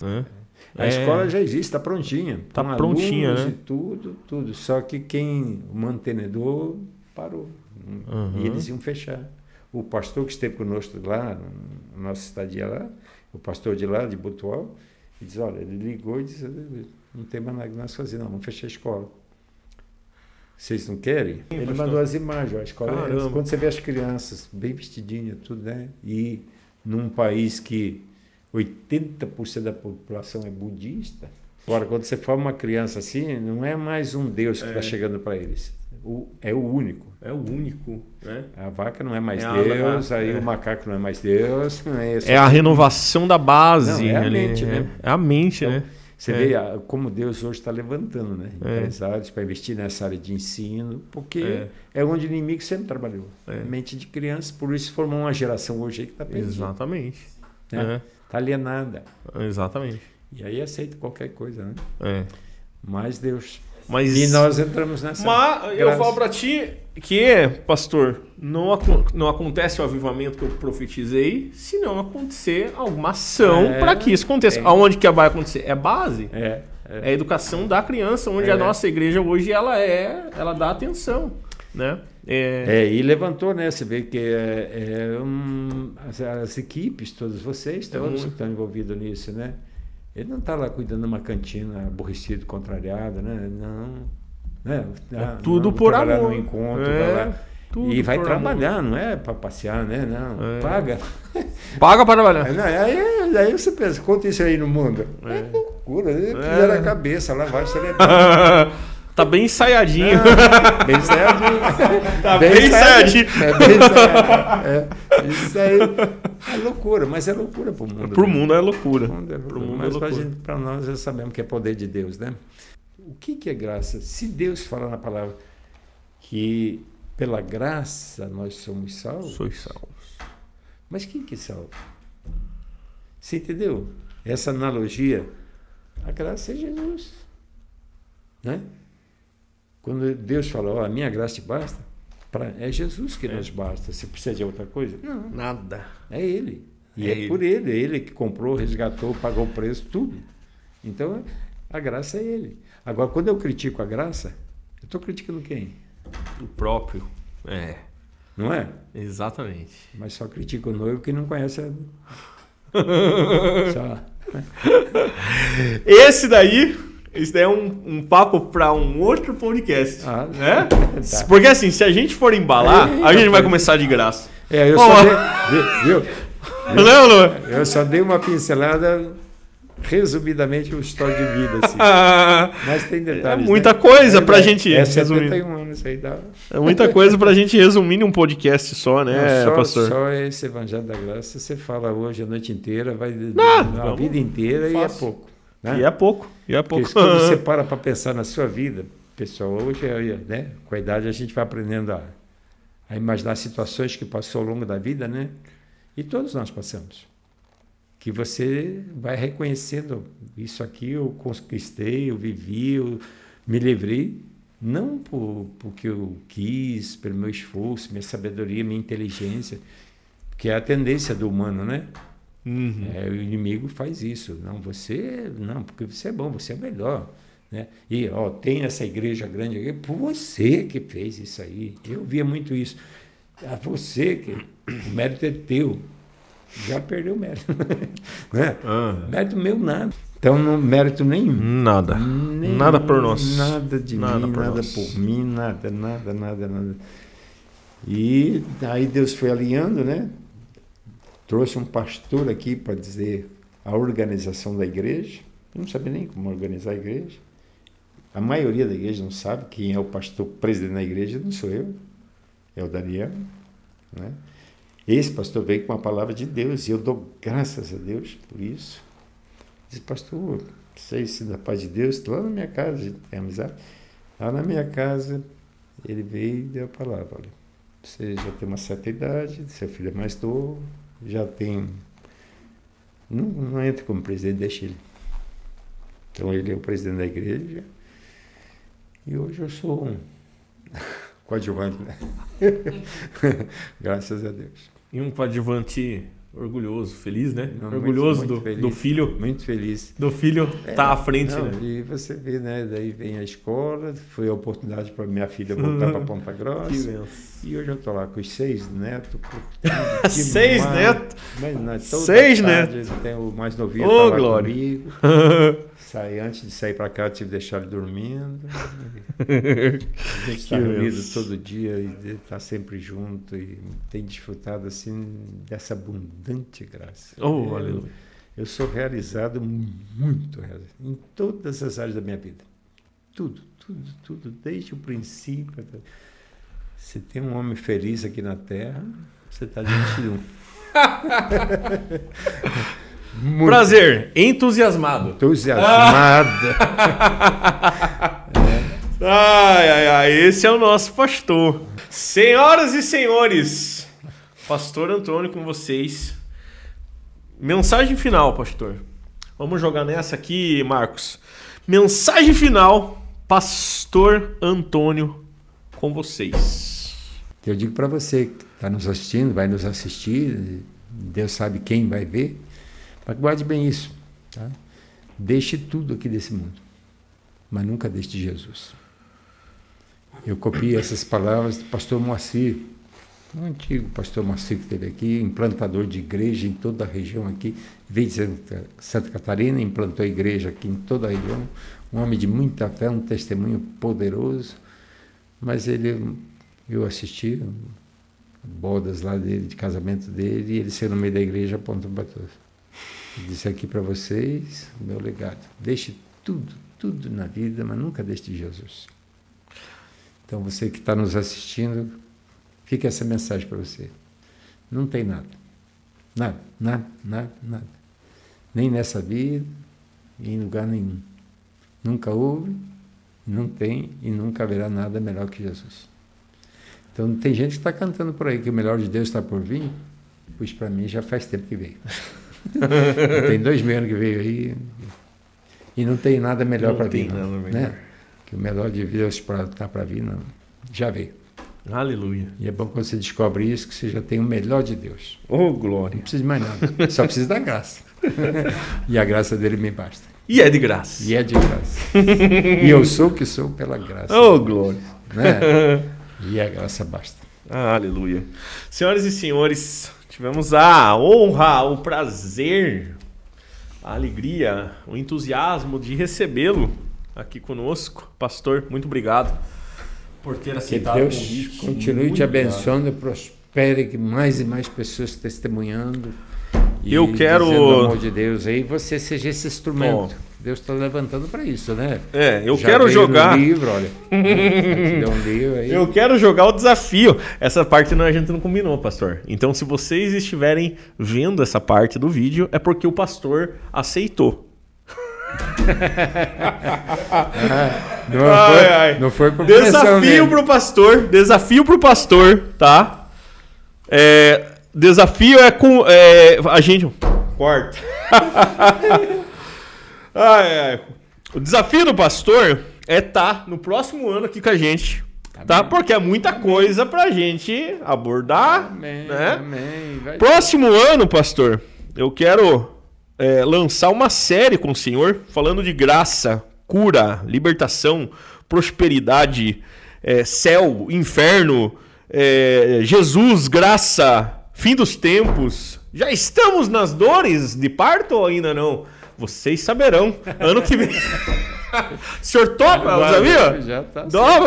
Ano que vem, então, teremos o pastor com mais, digamos assim, assuntos, né? Porque hoje foi mais o testemunho, né, do pastor. Daqui a pouco todo meu livro vai estar aí.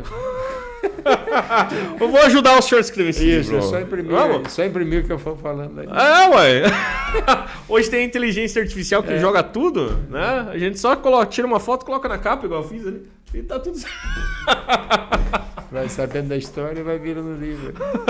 Tem um me cobrado, pessoal. Tem que... Vai dar certo, pastor. Deus alinha os nossos propósitos, né? Então... Eu só não quero copiar do Jorge Amado, porque eu tenho o Jorge Amado, né? O capitão de longo curso. Seu capitão de longo curso que deixou de navegar no mar da vida para navegar no oceano do espírito. Assim, sim. Então, se vocês querem ver Pastor Antônio ano que vem, deixa aí nos comentários, tá? Eu quero! E também, se vocês quiserem algum tema específico, deixa aí nos comentários qual tema que você quer que Pastor Antônio fale. Ou alguma pergunta para o pastor também é bem-vinda. Beleza, pessoal? É isso aí. Senhoras e senhores, uma honra recebê-lo. Que Deus abençoe muito a família de vocês. Um forte abraço, um beijão no coração. Falou e valeu! Pra ele! Glória a Deus! Amém.